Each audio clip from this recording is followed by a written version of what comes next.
কাছে দূরে যে যেখানেই আছেন সবাইকে স্বাগত জানাচ্ছি আমি সুলতানা রহমান। আপনারা অনেকেই জেনে গেছেন এরই মধ্যে যে ডক্টর মোহাম্মদ ইউনূস তিনি যে জাতিসংঘের অধিবেশনে যোগ দেওয়ার জন্য নিউ ইয়র্কে আসছেন, সেই তার সফর সঙ্গী হিসেবে তিনটি দলের ৪ জন রাজনৈতিক নেতাকে তিনি সফর সঙ্গী করেছেন। এর মধ্যে সবচেয়ে বেশি আলোচিত হচ্ছে বিএনপি সচিব মির্জা ফখরুল ইসলাম আলমগীরকে তিনি আমন্ত্রণ জানিয়েছেন তার সফর সঙ্গী হওয়ার জন্য। নিঃসন্দেহে এ ধরনের বড় বড় দাওয়াতে বা সফর সঙ্গী হওয়ার ক্ষেত্রে সম্মতি ছাড়া তো আর দাওয়াত দেওয়া হয় না, বা পাবলিকলি জিনিসগুলি বাইরেও আসে না। নিঃসন্দেহে মির্জা ফখরুল ইসলাম আলমগীরের পক্ষ থেকেও তিনি সম্মতি পেয়েছেন বলেই এই নাম প্রকাশিত হয়েছে। এর বাইরে জামাতের নায়েবে আমির সফর সঙ্গী হচ্ছেন এবং এনসিপি থেকেও একজন আসছেন। আর বিএনপির ভারপ্রাপ্ত চেয়ারপারসন তারেক রহমানের যেই পররাষ্ট্র উপদেষ্টা রয়েছেন তিনি হুমায়ুন কবির, তিনিও হচ্ছেন সফর সঙ্গী। এখন অনেকেই বলছেন যেহেতু যুক্তরাষ্ট্র আওয়ামী লীগ ঘোষণা দিয়েছে ডক্টর মোহাম্মদ ইউনূসকে প্রতিহত করা হবে, যেমনটি তারা করেছে। লন্ডনে আমরা দেখেছি যে বিরাট সমাবেশ তারা করেছে এবং এই সরকারের উপদেষ্টা মাহফুজ আলমকেও আমরা দেখেছি বিভিন্ন জায়গায় আওয়ামী লীগ এক ধরনের দাবরানির মধ্যে রেখেছে। এমনকি এই নিউ ইয়র্কে তাকে নানানভাবে হেনস্থা হতে হচ্ছে। এখন অনেকেই বলছেন ডক্টর মোহাম্মদ ইউনূস এই বিব্রতকর পরিস্থিতি কিংবা এই হেনস্থার থেকে সৃষ্ট ভীতিকর পরিস্থিতি এড়ানোর জন্য বিএনপিকে ঢাল হিসেবে ব্যবহার করতে চাচ্ছে, এরকম একটি অভিযোগ নানান মহল থেকে শোনা যাচ্ছে। এবং এই কৌশলে বিএনপি পা দেবে কিনা, এটি একটা ফাঁদ কিনা বিএনপির জন্য, সেটি একটা বড় প্রশ্ন হিসেবে দেখা দিয়েছে। যদিও আমরা বিভিন্ন সময় দেখছি যে এই জামাতে ইসলামী তারা এই ডক্টর ইউনূসের সরকারের মাত্র ১ সপ্তাহ আগে এই ইউনূস সরকারকে অবৈধ সরকার বলে আখ্যায়িত করেছে। আবার বিভিন্ন সময় আমরা বিএনপির সঙ্গে বর্তমান সরকারের নানা রকম টানাপোড়েন আমরা দেখছি, কিন্তু আসলে কি কোনো টানাপোড়েন তাদের মধ্যে আছে, নাকি তারা ঐক্যবদ্ধভাবেই অগ্রসর হচ্ছে? আবার অন্যদিকে ফেব্রুয়ারিতে নির্বাচন হবে কিনা এ নিয়েও রয়েছে একটি বড় শঙ্কা, এবং এই শঙ্কা সবচেয়ে বেশি কুঁকড়ে দিয়েছে বিএনপিকে। যদি ফেব্রুয়ারিতে নির্বাচন না হয়, যেটি জামাত এবং এনসিপি চাচ্ছে, তারা ফেব্রুয়ারিতে নির্বাচন চায় না, কিন্তু বিএনপি যেন তেন ভাবে ফেব্রুয়ারিতে নির্বাচন চায়, এই নিয়েও কিন্তু দূরত্ব রয়েছে। তাহলে এই রাজনৈতিক দলগুলোকে একই থালায়, একই প্লেটে, একই প্ল্যাটফর্মে ডক্টর মোহাম্মদ ইউনূস কিভাবে করে রাখছেন, এই প্রশ্নগুলোর জবাব খুঁজবো। সেই সঙ্গে যুক্তরাষ্ট্র বিএনপি কি ভাবছে, তাদের পরিকল্পনা কি, কিভাবে এই বর্তমান পরিস্থিতিতে তারা ডক্টর ইউনূসকে গতবারের মতো স্বাগত জানাবে কি জানাবে, অসংখ্য প্রশ্ন আমার রয়েছে। আমার সঙ্গে অতিথি হিসেবে যারা যুক্ত রয়েছেন তাদের পরিচয় করিয়ে দিচ্ছে। আমার সঙ্গে অতিথি হিসেবে রয়েছেন গিয়াস আহমেদ, তিনি বিএনপির জাতীয় কমিটির এক্সিকিউটিভ মেম্বার। আমার সঙ্গে রয়েছেন সিনিয়র সাংবাদিক মাহফুজুর রহমান এবং রয়েছেন সাংবাদিক এনামুর রেজা দীপু। আপনাদের তিনজনকে আমি স্বাগত জানাচ্ছি। প্রথমে গিয়াস আহমেদ, আপনার কাছে যাই। আপনারা এইবার কি ডক্টর ইউনূসকে স্বাগত জানাতে যাবেন কিনা? ধন্যবাদ আপনাকে সুলতান আপা। আপনার অনেকগুলি প্রশ্ন আপনার বক্তব্যে রেখেছেন, উপস্থাপন করেছেন। তো এবারের আমরা গতকাল পর্যন্ত আমরা এয়ারপোর্টে যাওয়ার কোনো প্ল্যান ছিল না। গতকাল পর্যন্ত আমরা বলছি আমরা যাবো না, এবং বিভিন্ন পত্রপত্রিকাও আমরা বলেছি যে আমরা যাচ্ছি না। কারণ গতবারে আমরা সেই অভিজ্ঞতা আমরা যে বিক্ষোভ করেছি, মানে পক্ষে যে শান্তি সমাবেশ করেছি, ওয়েলকাম মিছিল করেছি, সেভাবে ডক্টর ইউনূস সাহেব আমাদেরকে সেভাবে মূল্যায়ন করেনি। এবং প্রবাসীদের যে একটা ভূমিকা, বাংলাদেশের গণতন্ত্রে প্রবাসীদের যে ভূমিকা, সেটা কিন্তু বর্তমান সরকার আমাদেরকে সেভাবে মূল্যায়ন করেনি। যাদেরকে নিয়েছে প্রবাসের 1-2 জন, তারা কিন্তু এই বিগত 15 বছরের ফ্যাসিস্ট আন্দোলনে তারা ছিল না। সেই কারণে আমরা এবার ভাবছি এবার যাব না। কিন্তু আপনি যেটা প্রথম বলেছেন বা ভূমিকায়, যে ডক্টর ইউনূস সাহেব যখনই বিপদে পড়েন তখনই রাজনৈতিক দলগুলোকে ডাকেন। বিশেষ করে এই যে বিএনপিকে এখন যেটা আপনি সাথে করে নিয়ে আসছেন। এখন আমাদের যাওয়ার প্ল্যান ছিল না, যেহেতু এখন আমাদের দলের মহাসচিব আসছেন, তো সেই ক্ষেত্রে আমাদের তো একটা দায় দায়িত্ব আছে যে আমাদের একটা যেতে হয়, কারণ মহাসচিব আসবেন, সেখানে আওয়ামী লীগ বিক্ষোভ করবে, তো আমাদের তো একটা দায়িত্ব আছে। সেই ক্ষেত্রে আমাদের মহাসচিবের জন্য আমাদের আসলে যাওয়ার একটা সিদ্ধান্ত আমরা আজকে নিয়েছি। ও আপনার কি মনে হয় যে ডক্টর ইউনূসের যে কৌশল, তিনি যে কৌশলে এগুচ্ছেন, সেই ক্ষেত্রে আপনারা মানে বিএনপি আওয়ামী লীগের মুখোমুখি হয়ে যাচ্ছে কিনা? আসলে আপনি কিছুটা প্রথমে ভালোই বলেছেন যে মানে ডক্টর ইউনূস সাহেব, এনসিপি এবং জামাত তারা কিন্তু একটা জোটবদ্ধ হয়েই এই ইউনূস সাহেবকে আরো ১০ বছর থাকবার জন্য তারা চেষ্টা করেছিল। এবং সেইভাবে বিএনপির বিরুদ্ধে অপপ্রচার তারা করেছে যে এক ফ্যাসিস্ট সরকারকে বিদায় দিয়ে আরেকটি ফ্যাসিস্ট সরকারকে আপনার আনবে কিনা জনগণ। আসলে দেখেন যে সেই কারণে তারা কিন্তু প্রোপাগান্ডা এই একটা বছর করেছে। আহ, এখন এমন একটা পর্যায়ে দেশ মানে চলে যাচ্ছে যে দেশের শান্তি মানে আইন শৃঙ্খলা বাহিনীর নিষ্ক্রিয়, সেভাবে আপনার বিদেশি বিনিয়োগও আসছে না। দেশের যেভাবে দেশ চলছে, একদিকে মনে করেন প্রশাসনের ভিতরে আওয়ামী লীগের সেই অনেক আমলা রয়ে গেছে, এনসিপি কিছু ঢুকিয়েছে, জামাতের লোকজন আছে। তো রাষ্ট্র চলছে এখন বিভিন্নমুখী, কারণ একটি দলীয় সরকার ছাড়া, একটি গণতান্ত্রিক নির্বাচিত সরকার ছাড়া দেশের আইন শৃঙ্খলা বাহিনী বা চেইন অ্যান্ড কমান্ড যাকে বলে সেটা কিন্তু নেই। সে কারণে ইউনূস সরকার ব্যর্থ হয়েছে। মানে এই ১০ বছর থাকবার যে একটা প্ল্যান ছিল সেটা কিন্তু তাদের আর এটা নেই। এখন তাদের ফেব্রুয়ারিতে নির্বাচন দিতেই হবে, কারণ দেশ তো এইভাবে চলতে পারে না। আপনার মব বাণিজ্য, তদ্বি বাণিজ্য এখন দেশে তো এভাবে চলছে। তো সেক্ষেত্রে আমরা বলবো যে ইউনূস সাহেব এখন দেখে আপনি বলেছেন যে গত ২ সপ্তাহ আগে মাহফুজ সাহেবকে যেভাবে আপনার এম্বাসিতে আক্রমণ করেছে, লন্ডনে আক্রমণ করেছে, এখন ডক্টর ইউনূস সাহেব আসলেও তাকে সেভাবে বেকায়দা করতে হবে বলেই আমি মনে করি যে তিনি একটি মানে বুদ্ধি খাটিয়ে বিএনপিকে এবং জামাতকে এবং এনসিপিকে সঙ্গে করে নিয়ে আসছেন। এটা আমি মনে করি এটা তার তিনি এটা এটা উদ্দেশ্য প্রণীত ভাবেই করেছেন। তো তার উদ্দেশ্যের ফাঁদে আপনারা পা দিচ্ছেন কেন? না, এখন প্রথম কথা হলো যে আমরা কিন্তু এই সরকার ব্যর্থ হোক এটা চাই না।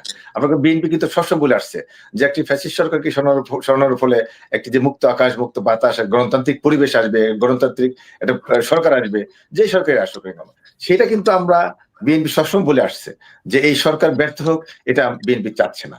সেক্ষেত্রে বিএনপি যখনই বিএনপিকে ডাকে, বিপদের সময় ডাকে, বিএনপি কিন্তু মানে যাচ্ছে, সরকারকে কোঅপারেশন করছে, যদিও অনেক ক্ষোভ আছে, দুঃখ আছে, তারপরও চাচ্ছে যে এই সরকার যেন ব্যর্থ না হয়। কারণ ব্যর্থ হলে আবার দেশে আপনার সেই যারা ফ্যাসিস্ট সরকার ছিল তারা কিন্তু আবার খুশি হবে, তারা ভারত বসে আছে, মনে করেন এই নির্বাচন যাতে না হয়, দেশে বিশৃঙ্খলা সৃষ্টি হোক। তো এটা তো মানে বিএনপি বুঝে, সেই কারণে বিএনপি মানে ধৈর্য ধরে হলো, পায়ে কামড়ে হলো মানে আপনার এই সরকারকে সহযোগিতা করছে, মানে ব্যর্থ হতে দিতে যাচ্ছে না। ওকে, আমি সরি আপনাদের দুজনের কাছে আমি আসছি, কিন্তু গিয়াস ভাইয়ের কাছে আরেকটি প্রশ্ন আছে। সেটি হচ্ছে ধরেন কতবার আপনি বাঁচাতে পারবেন, কিংবা কতবার ফাঁদে পড়ার পরে বিএনপি বুঝতে পারবে যে তার জন্য পুরোটাই ফাঁদ, তার জন্য পুরোটাই মূল্য ঝুলিয়ে রেখেছে, কতবার এই ফাঁদে পড়লে বিএনপির এই অনুধাবনটি আসবে? আমরা বেশ কয়েকবার দেখেছি যে ওই যে আপনি বলছেন যে বিপদে পড়লে বিএনপির কাছে আশ্রয় নিচ্ছে, তাই না? তো এই এই কিন্তু যখন বিপদ থেকে পার হয়ে যাচ্ছে তারপরে কিন্তু আর আর বিএনপি কে কি বলে এটাকে, বিএনপি কে খুব একটা পাত্তা দিচ্ছে না, তাই না? ঠিক আছে, আপনি যেটা বলছেন এটা তো তাদের মনোভাব, কিন্তু জনগণ এবং রাজনৈতিক দলগুলি কিন্তু অ্যাকসেপ্ট আপনার জামাত চাচ্ছে যে একটি আমাদের যে শুনেন স্বাধীনতার যে একটা চেতনা, ৭১-এর চেতনা কি, মানে গণতন্ত্র, ভোটের অধিকার, ন্যায় বিচার, এবং এই ২৪-এর যে চেতনাটা কি, মানে গণতন্ত্র ফিরে আনা, ভোটের অধিকার, মানুষের একটি শক্তিশালী গণতান্ত্রিক সরকার, ন্যায় বিচার, এটাই তো। অতএব ৭১-২৪-এর একই মানে আমাদের কি বলে মানে চেতনা। সেই চেতনা তো একটা রাজনৈতিক সরকার মানে একটা দলীয় সরকার হোক বা একটা গণতান্ত্রিক সরকার হোক, একটা জনগণের ভোটের সরকার হোক, সেটা আসতেই হবে। এখন যেহেতু এই সরকার ব্যর্থ হয়েছে, পারছে না, চারদিক দিকে সমস্যাটা, সেই কারণে তাদের আর যাওয়ার সুযোগ নেই। তাদের যে আশায় তারা 10 বছর থাকার প্ল্যান করেছিল, যেটা আপনি বলছেন যে মূলা ঝুলাচ্ছে, আসলে মূলা ঝুলেও এখন তারা পারবে না তো, কারণ তাদের নির্বাচন দিতেই হবে, এর বাইরে কোনো যাওয়ার সুযোগ নেই। এবং যদিও জামাত মানে চেষ্টা করছে বিভিন্ন ইস্যু সৃষ্টি করে, পিআর সিস্টেম, এটা বিভিন্ন ইস্যু সৃষ্টি করে তারা নির্বাচন দীর্ঘায়িত করার চেষ্টা করছে, কিন্তু এটা খাচ্ছে না। নির্বাচন ফেব্রুয়ারিতে দিতেই হবে, কারণ এটা এর বিকল্প নেই। ওকে, আমি আপনার কাছে ফিরবো যে ডক্টর ইউনূসের আগমন উপলক্ষে, ডক্টর ইউনূসের আগমন উপলক্ষে না, তাহলে আমাকে বলতে হয় যে মির্জা দলের মহাসচিবের আগমন উপলক্ষে আপনারা কি কি কর্মসূচি তাহলে গ্রহণ করতে যাচ্ছেন, কি কি সিদ্ধান্ত হয়েছে, এই জিনিসগুলি আপনার কাছে আমি জানবো। জনাব মাহফুজুর রহমান, যেটি গিয়াস ভাই বললেন যে ডক্টর ইউনূসকে নির্বাচন দিতেই হবে, দিতেই তো হবেই, আজ হোক কাল হোক, বাংলাদেশের মানুষ গণতান্ত্রিক মানুষ, তাদেরকে তো আর দাবায়া বেশি দিন রাখা যায় না। কিন্তু সেটি এই ফেব্রুয়ারিতে অনেকেই বলছেন, বেশিরভাগ মানুষই বলছেন ফেব্রুয়ারিতে নির্বাচন হবে না, যদিও ডক্টর মোহাম্মদ ইউনূস আজকেও বলেছেন যে তিনি উৎসব মুখর পরিবেশে ফেব্রুয়ারিতে নির্বাচন করতে চান, কিন্তু বেশিরভাগ মানুষেরই ধারণা নির্বাচন তিনি দেবেন না। যদি ধরেন দিলে তো ভালো, বলে সবাই বলবে আলহামদুলিল্লাহ। যদি না দেয়, বিএনপির কি সেই সক্ষমতা আছে যে তারা নির্বাচন দিতে বাধ্য করবে? 1 নম্বর প্রশ্ন। একই সঙ্গে নাকি বিএনপির এখন ওই প্রবাদের মতো যে ধর্ষণ যখন ঠেকানোর উপায় থাকে না, তখন উপভোগ করাই শ্রেয়, যেহেতু তারা বারবার করে দেখছে তাদেরকে তাদেরকে ব্যবহার করা হচ্ছে, বিপদ কেটে গেলে আবার ছুঁড়ে ফেলছে, কিন্তু তারপরে তারা পাশে থাকছে, কারণ তাদের আসলে কোনো সক্ষমতাই নাই। আপনার কাছে কোনটি মনে হয়? নির্বাচন আসলে ফেব্রুয়ারিতে নির্বাচন হবে এই কথাটি এক সময় আমরা দেখেছি যে ফেব্রুয়ারিতে নির্বাচন হবে এই কথাটি কিন্তু সরকারের পক্ষ থেকে কখনো জোরালোভাবে বলা হয়নি।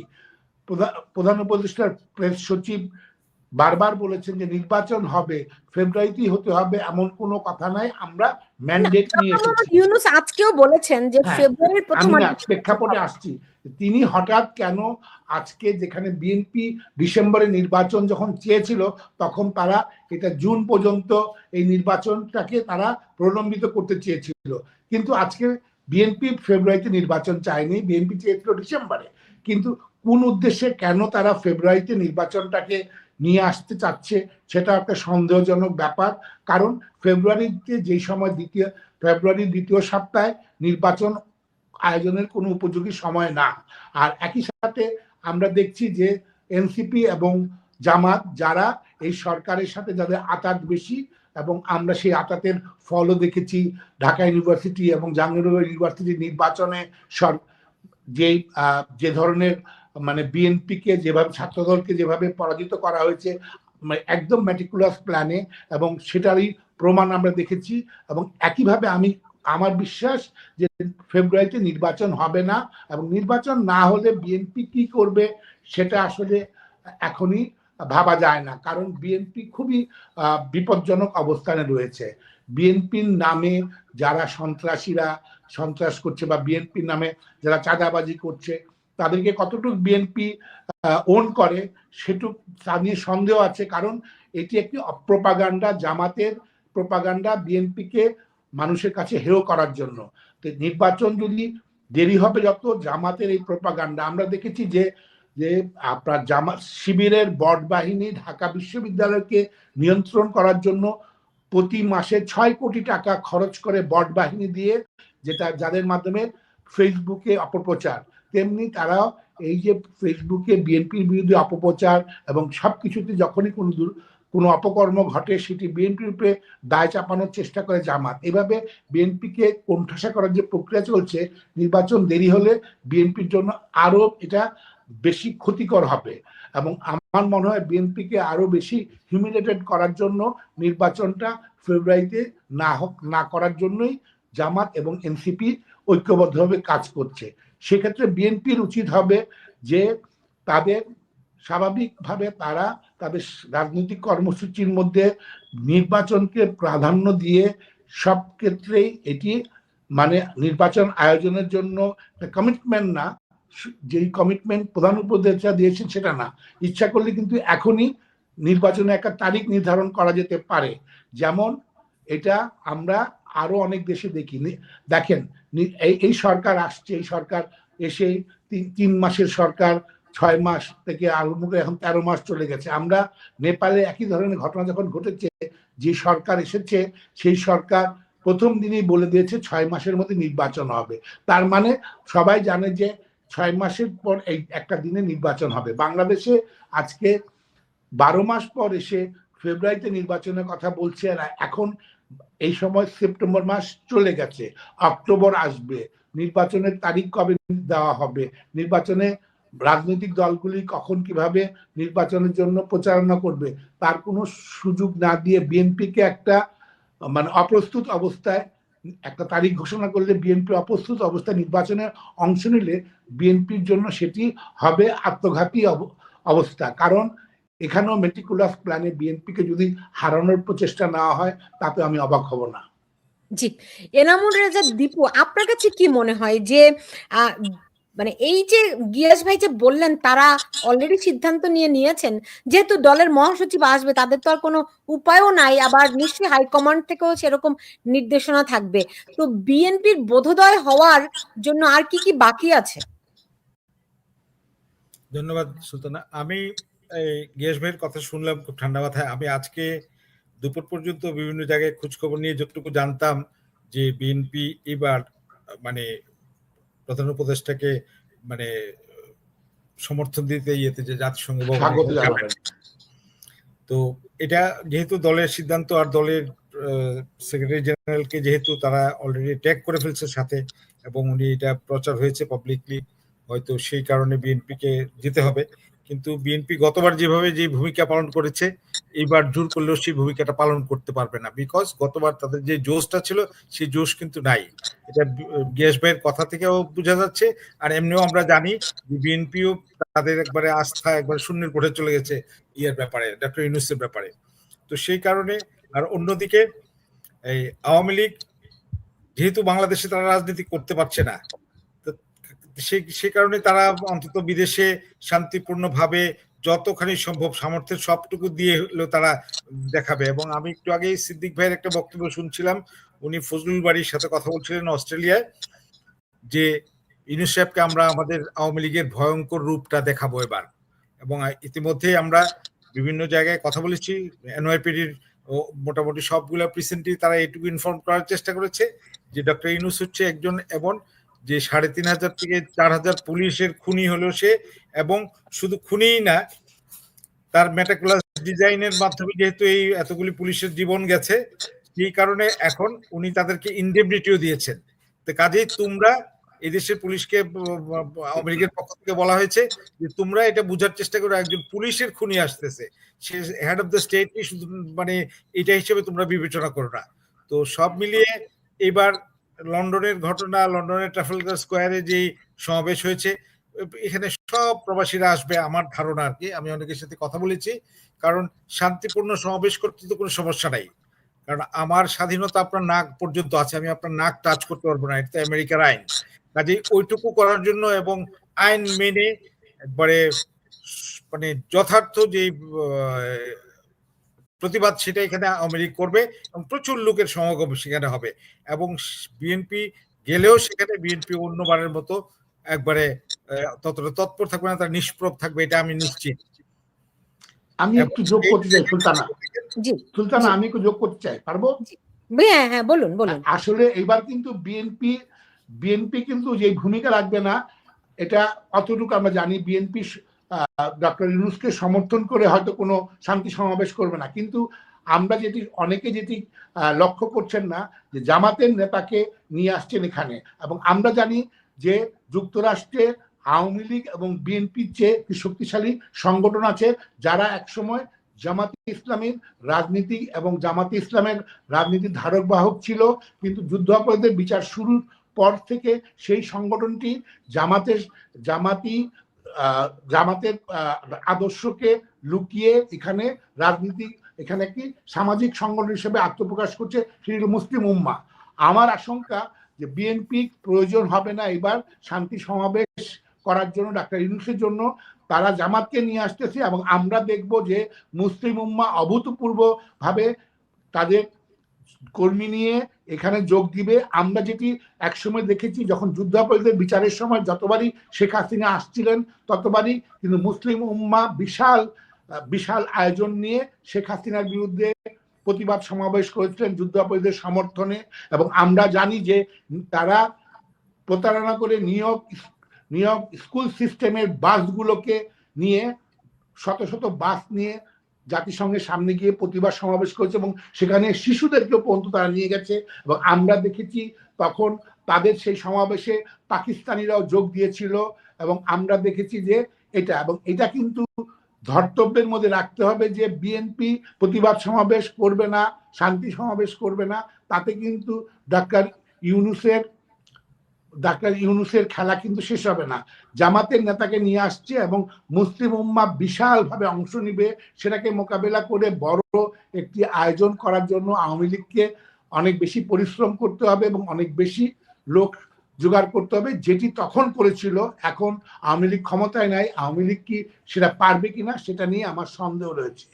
জি, এমনিতে আওয়ামী লীগের আমি যেটা সিদ্দিকুর রহমান আমার সঙ্গেও আমার এই আয়োজনে ছিলেন, গত পরশুদিন ছিলেন, তিনিও আমাকেও বলেছেন যে তারা ভয়ঙ্কর প্রস্তুতি নিচ্ছে, আওয়ামী লীগের ভয়ঙ্কর চেহারা এখানে দেখবে, এবং পুরো ইউরোপ থেকে এবং নর্থ আমেরিকা থেকে সব জায়গা থেকে আওয়ামী লীগের কর্মীরা নিউ ইয়র্কে চলে আসবে, এরকমটি তিনি আমাকে জানিয়েছিলেন।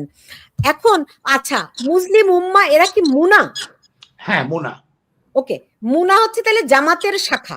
জামাত আমরা সবসময় দেখে এসেছি যে মুসলিম উম্মাহ সবসময় জামাতের নেতা আব্দুল কাদের থেকে আরম্ভ করে ব্যারিস্টার রাজ্জাক, যখনই তারা এই দেশে, কাদের মোল্লা এই দেশে এসেছে, তাদেরকে নিয়ে সংবাদ সম্মেলন করেছে, সবকিছু করেছে। কিন্তু যুদ্ধাপরাধীদের বিচার যখন আনুষ্ঠানিকভাবে শুরু হয়েছে তখন থেকে তারা তাদের খোলস পরিবর্তন করে তারা তাদের ওয়েবসাইট থেকে তাদের সেই জামাত শিবিরের যে আদর্শভিত্তিক সংগঠন হিসাবে যা ছিল সেগুলো মুছে নিয়ে তারা একটি অন্য ধরনের সংগঠনে প্রকাশ করছে। কিন্তু তারা যে তাদের অতীতে তারা ব্যারিস্টার রাজ্জাক থেকে আরম্ভ করে কাদের মোল্লা সবাইকে এখানে তারা নিয়ে সংবাদ সম্মেলন করেছে, এবং এই বিষয়ে গিয়াস আহমেদ আরো ভালো জানেন যে মুসলিম উম্মাহ কিভাবে জামাতের সঙ্গে সংশ্লিষ্ট ছিল।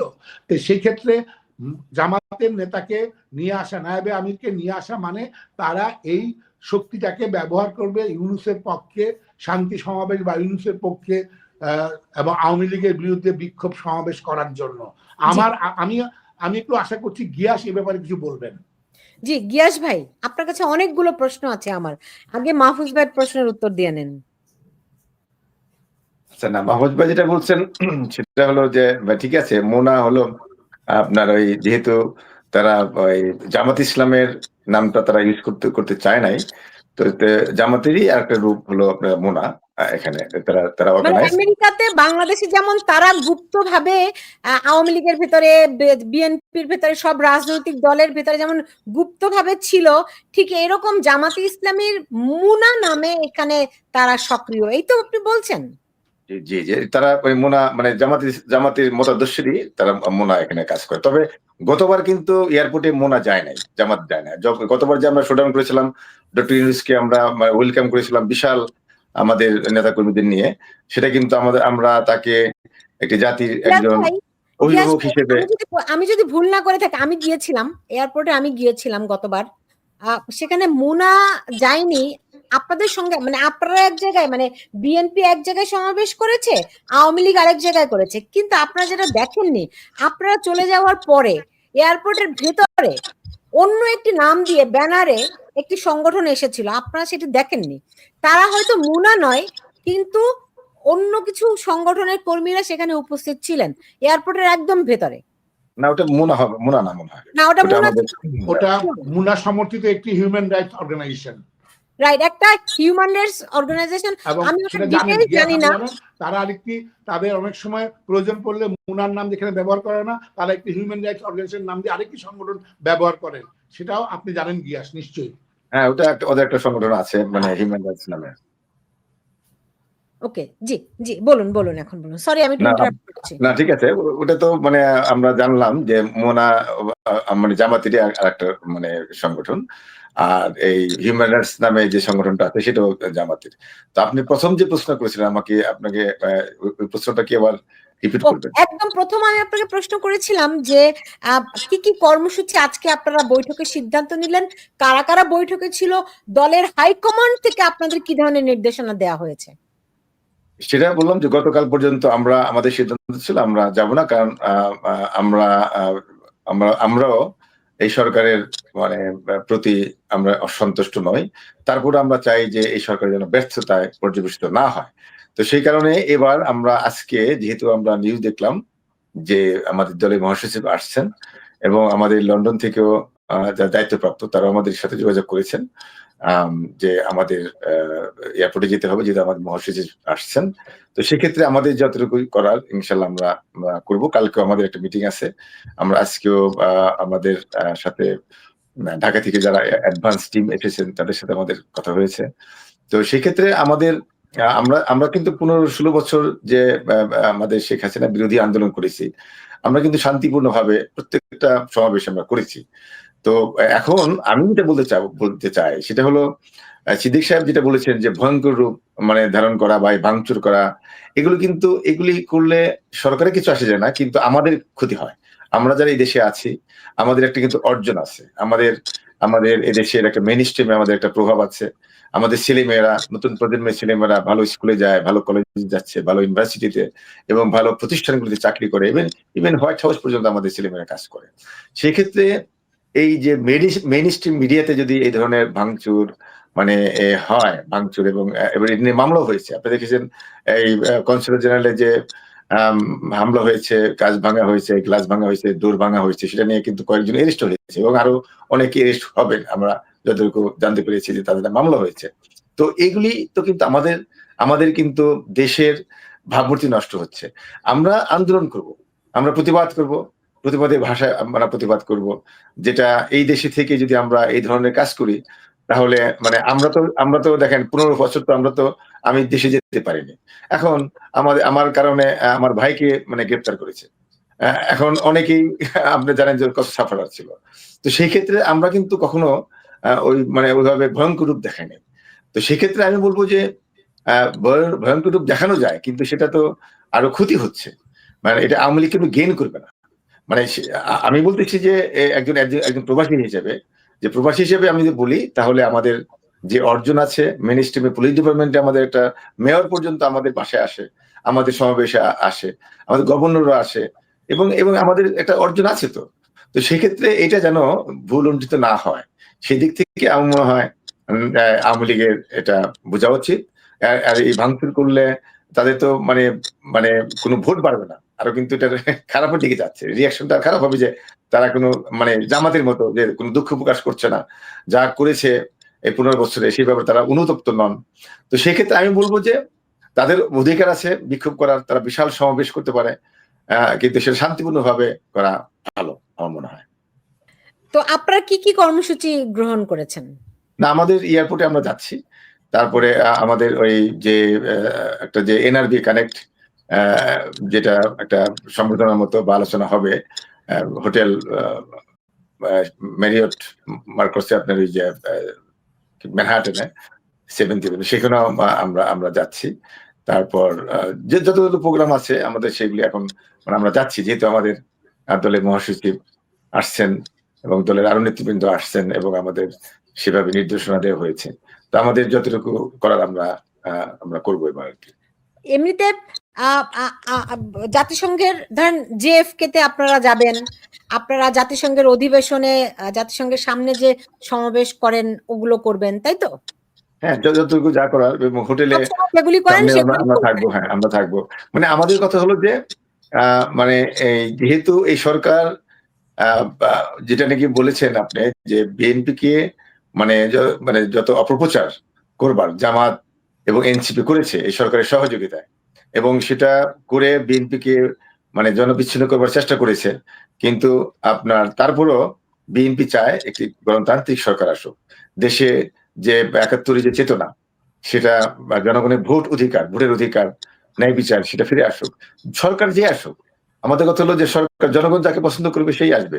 আপনি দেখেন ঢাকা ইউনিভার্সিটিতে ছাত্র শিবির এসেছে, বিএনপি আমার তারেক সাহেব অভিনন্দন জানিয়েছেন। যদিও সেখানে অনেক বিতর্ক আছে, যেখানে প্রশাসন তাদের পক্ষে ছিল এবং এই মানে যেখানে ইউনিভার্সিটিতে ছাত্রদল একটা কমিটি করলো, সেই কমিটির বিরুদ্ধে আপনার তারা বিবৃতি দিল যে এখানে রাজনীতি চলছে, অথচ ছাত্র শিবির আপনার গত এই 14 মাস 13টি মাস তারা মানে ভিতরে তারা সংগঠিত হয়েছে, পানি দিয়েছে, তারা কিন্তু ওখানে ইনভেস্ট করেছে, যেটা প্রতি কোটি কোটি টাকা তারা এই খরচ করেছে ঢাকা ইউনিভার্সিটি বিভিন্ন ইউনিভার্সিটিগুলিতে। তারা একটা সংঘবদ্ধ দল, তাদের প্রচুর টাকা আছে, তাদের আজকে ব্যাংকের টাকা, ব্যাংকের তারা বাংলাদেশের বেশিরভাগ ব্যাংকের মালিক তারা। তো সেক্ষেত্রে তারা অর্গানাইজ এবং তারা এই ইউনিভার্সিটিগুলিতে তাদের লোক ঢুকিয়েছে, তারা অনেক ইনভেস্ট করছে, সেই কারণে আমরা দেখতে পেলাম। প্লাস তাদের নিজস্ব লোক আছে, নিজস্ব লোকের বিভিন্ন কারচুপির অভিযোগ আছে।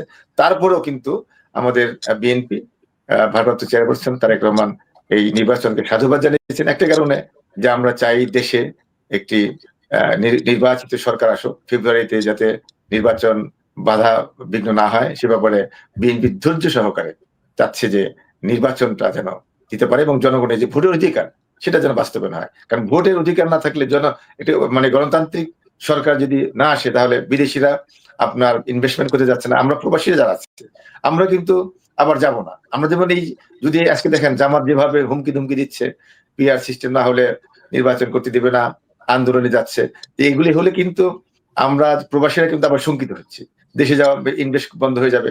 এখন রেমিটেন্স কিন্তু যাচ্ছে, এখন এই এই একটি বছর দেখেন। গিয়াস ভাই, আপনি তো জানেন, মানে স্বীকার করেন আর না করেন, মানে কেউ বুঝুক আর না বুঝুক, এ কথা তো সত্য, জামাত এখন অনানুষ্ঠানিকভাবে বাংলাদেশের রাষ্ট্র ক্ষমতায় আছে। আপনি দেখেন যে জামাতের আমির তিনি কানাডা যাবেন, সেই জন্য পররাষ্ট্র মন্ত্রণালয় থেকে হাই কমিশনকে চিঠি দেওয়া হয়েছে। এই নজিরবিহীন, এরকম ঘটনা আগে কোনোদিনও ঘটেনি। তার মানে তারা ক্ষমতায় আছে দেখে এই ঘটনাগুলো ঘটছে, তাই তো? তো সেই ক্ষেত্রে মানে জামাত আগে থেকেই বিএনপির ঘাড়ে সাওয়ার ছিল, এখনো আপনারা তাদেরকে সুযোগ দিচ্ছেন, এই নিয়ে কি আপনাদের কোনো কথাবার্তা আপনাদের দলীয় ফোরামে হয়? না, কিন্তু জামাত শুধু বিএনপির ঘাড়ে না, জামাত কিন্তু দেখেন এই 86-এ দেখেন আপনার জামাত আওয়ামী লীগ মিলে, শেখ হাসিনা মিলে কিন্তু স্বৈর শাসক এরশাদের সংসদে গিয়েছে। তারা কিন্তু মানে শুধু বিএনপি না, তারা মানে আওয়ামী লীগের ঘাড়ে চড়েছে, জাতীয় পার্টির ঘাড়ে চড়েছে। তারপরে দেখেন 96-এ তারা বিএনপির বিরুদ্ধে, বিএনপিকে আন্দোলন করে মানে ক্ষমতাচ্যুত করে তারা মানে শেখ হাসিনার সাথে তারা যুগপৎ আন্দোলন করে তারা নির্বাচন করেছে। এবং ওই সময় 96-এ যদি জামাত বিএনপির সাথে বিচ্ছেদ না করতো, তাহলে কিন্তু আওয়ামী লীগ ক্ষমতা আসতে পারে না। এবং মাত্র 3টা সিট পেয়েছে ওই সময় জামাত, অথচ বিএনপির সাথে থাকলে 10টা 15টা 20টা সিট পায়। তো সেক্ষেত্রে আবার দেখেন 111-এর সময়ও আমরা দেখেছি এই জামাত 111-এর সাথে তারা মানে তাল দিয়েছে এবং বিএনপিকে মানে যখন 111 মানে শত্রু মনে করলো, বলেছিলেন জামাত হচ্ছে গিয়ে মুনাফিকের দল। তো আপনারা কেমন করে এখনো তাদেরকে বিশ্বাস করেন? না, আমরা তো না, এবার তো বিশ্বাস করছি না। আমরা তো এবার বিএনপি বলে দিয়েছে তারা যদি তাদের সাথে আর কোনো আমাদের মিল হবে না, এবং তারা যদি 10টা আসনও চায় বিএনপির সাথে, তারপর বিএনপি তাদেরকে 10টা আসনও দিবে না। কারণ তারা বিএনপি হাইকমান্ড বলেছে যে আমরা জামাতের সাথে আর কোনো আমাদের সখ্যতা থাকবে না, আর কোনো রকম মিল নেই। এরা হলো জাতীয় বেঈমান, এরা প্রত্যেকটা জাতির সংকটে তারা জাতির বিরুদ্ধে তারা অবস্থান নিয়েছে। মাহফুজ ভাই, পরে দেখবো আমরা যে একটা কথা প্রচলিত আছে না, যে রাজনীতিতে শেষ কথা বলে কিছু নেই। হ্যাঁ, তো ঘোষণা দিচ্ছে কিন্তু পরে আবার দেখা যাবে যে বলছে না রাজনীতিতে শেষ কথা বলে কিছু নেই, তাই তো? হ্যাঁ, রাজনীতিতে শেষ কথা বলে নাই কোনো কিছু, কিন্তু এবার পরিস্থিতি এবং প্রেক্ষাপট আলাদা। কারণ আমাদের দেশে রাজনীতিতে দুটি দলই প্রণিধানযোগ্য ছিল, আওয়ামী লীগ বিএনপি। এই দুটি দলের দ্বিদলীয় যে গণতান্ত্রিক ব্যবস্থা এবং রাষ্ট্র ক্ষমতা, এই দুটি দলের পাল্টাপাল্টি ভাবে আসার, কিন্তু আওয়ামী লীগকে অনানুষ্ঠানিকভাবে ব্যান করে দেওয়ার এবং আনুষ্ঠানিকভাবে তাদের কার্যক্রম স্থগিত রাখায় জামাত নিজে নিজে ভাবছে যে তারা এখন দ্বিতীয় বৃহত্তম দল। যদিও বিএনপির সাথে তাদের পাহাড় সম দূরত্ব, তাদের জনপ্রিয়তা এবং তাদের মাহফুজ ভাই, নির্বাচনী আমি কেন্দ্রে। একটু আপনাকে থামাই, আমার সঙ্গে একটু অল্প সময়ের জন্য যুক্ত হচ্ছেন আওয়ামী লীগের যুক্তরাষ্ট্রের প্রেসিডেন্ট ডক্টর সিদ্দিকুর রহমান। দেখি হ্যাঁ। তিনি বলছিলেন, সিদ্দিকুর রহমান আপনাকে স্বাগত জানাচ্ছি। খুব সংক্ষেপ করে যদি বলেন, আপনি আমাকে পরশুদিন বলেছেন আমার শোয়ে যে আপনারা ভয়ঙ্কর চেহারা দেখবে, আপনাদের আওয়ামী লীগের ভয়ঙ্কর চেহারা দেখবে ডক্টর ইউনূস। তো এখানে আমাদের সঙ্গে গিয়াস আহমেদ আছেন, তিনি বলছিলেন এমন কোনো কাজ করা ঠিক হবে না যাতে করে বিদেশে বাংলাদেশিদের ভাবমূর্তি ক্ষুণ্ণ হয়। আপনাকে ধন্যবাদ আমাকে আপনার এই বহুল প্রচারিত আপনার এই প্ল্যাটফর্মে বা আপনার এই ইউটিউবে বা আপনার টিভিতে আমাকে দেখেছেন, এবং আমি অনেকেরই দেখতেছি সব যারা বক্তা এখানে এসেছেন, আলোচক যারা এসেছেন, আমি সবাইকে প্রথমেই যুক্তরাষ্ট্র আওয়ামী লীগের পক্ষ থেকে তথা সবল নেতাগণ পক্ষে ধন্যবাদ এবং কৃতজ্ঞতা জানাচ্ছি। আপনি যে কথাটা জিজ্ঞাসা করেছেন যে ভয়ঙ্কর রূপ, বাংলাদেশের লোকের দুটো রূপ, একটা ভালো, যখন আমরা ভালো তখন ভালো রূপ, আর একটা রূপ সেটা স্বাভাবিকভাবে ভয়ঙ্কর রূপই হয়। এবং আমি এই জন্য ভয়ঙ্কর বলেছি যে গত 11 মাস আমরা সব লক্ষ্য করেছি বাংলাদেশে কি করছে 5ই আগস্টের পর থেকে, সবই আমরা সহ্য করেছি। তার অর্থ এই নয়, অনেকে হয়তো মনে করবে বাংলাদেশে সব আওয়ামী লীগের নেতা কর্মীরা সব দেশ থেকে বাইরে চলে গেছে, বিদেশে চলে গেছে, কেউ নাই বাংলাদেশে। সেটার যে সত্য নয়, তারই একটা লক্ষণ আমরা চেষ্টা করব। যেটা ওখানে বললেন, আপনি বললেন যে গিয়াস ভাই বলেছেন, আমিও এই দেশে থাকি বহুদিন ধরে, এ দেশের আইন, এ দেশের নিয়ম আমি সবই জানি। এমন কাজ আমরা করব না, আমরা কোনোদিন করি নাই, করার চেষ্টাও করব না যেটা এ দেশের আইনের বাইরে যাবে, ললেসনেস সেখানে হবে। আমি ভয়ঙ্কর অর্থ এই জন্য বলেছি যে গত বছরে উনি এখানে এই জাতিসংঘে এসেছিলেন, এবার উনি আসতেছেন রক্তমাখা হাত নিয়ে। ওনার সময়ে যে কবরস্থান থেকে মৃত মানুষকে তুলে নিয়ে পুড়ছে, উনি একটি শব্দ ব্যবহার করেন না। পাথর দিয়ে, ইট দিয়ে দিনের বেলা মানুষ হত্যা করা হয়, ওনার মুখ থেকে কোনো কথা আসে না। হিন্দু, বৌদ্ধ, খ্রিস্টান ছাত্রদের মারা হচ্ছে, ওনার মুখ থেকে কোনো কথা আসে না। উনি শুধু একটি কাজই করেছেন, বিদেশ থেকে ডজন খানিক আমার মতো শিক্ষিত বলেন অশিক্ষিত বলেন কতগুলো লোক নিয়ে উনি কমিশন করে দেশটাকে একটা চরম বিপদের দিকে নিয়েছেন। এবং আমাদের অবস্থাটা ভয়ঙ্কর এই জন্যই হবে যে দলটির নেতৃত্বে দেশ স্বাধীন হয়েছে, সে দলের কার্যক্রম সে স্থগিত ঘোষণা করেছেন, এবং যে ছাত্র সংগঠনটি বাংলাদেশের স্বাধীনতার সাথে জড়িত ছাত্রলীগকে সে নিষিদ্ধ ঘোষণা করেছে। এর জন্যই এবং সর্বোপরি উনি গত 2 দিন আগে ওনার সেই তথাকথিত ঐক্যমত, যে শব্দটার কোনো অর্থই হয় না, বা সারা পৃথিবীতে এরকম ঐক্য বলে কোনো জিনিস নাই, সেই ঐক্যমত কমিশনে উনি বলেছেন ওনার কাছে আলাউদ্দিনের প্রদীপ এসেছে, এবং আলাউদ্দিনের প্রদীপ থেকে উনি ঘুষিয়ে সেখানে দৈত্য বের করেছেন, এবং সেই দৈত্য কারা? আমাদের কমলমতি ছাত্র সমাজ। সেই কমলমতি ছাত্র সমাজ দিয়ে আমরা যারা মুক্তিযুদ্ধ করে দেশ স্বাধীন করেছি 71-এ, আমরা যারা সংবিধান করেছি, আমরা যারা পতাকা এনেছি, আমরা যারা জাতির পিতা মানি, আমরা যে দেশটাকে বাংলাদেশ মনে করি, সেই দেশটাকে নতুন বাংলাদেশ বানাবে আমাদের সবাইকে নির্মূল করে দিয়ে এই ছাত্র সমাজে। সেই জন্যই আমি বলেছি যে এবার উনি যখন এই যুক্তরাষ্ট্রের মাটিতে আসবে, আমাদের সেই ভয়ঙ্কর রূপটা আমরা দেখাবো, এবং সেটা আবারও বলি, সেখানে কোনো নলেজনেস থাকবে না। আপনারা দেখবেন আমরা কিভাবে আমাদের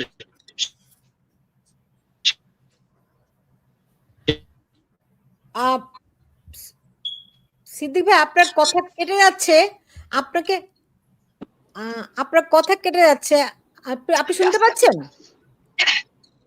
হ্যাঁ, আমি এখন ওই টানেলের ভেতর তো যাচ্ছি, তো আমি টানেলের ভেতর ম্যানহাটন থেকে জ্যাকসন হেডে আসছি, আমি টানেলের ভেতরে গেছি।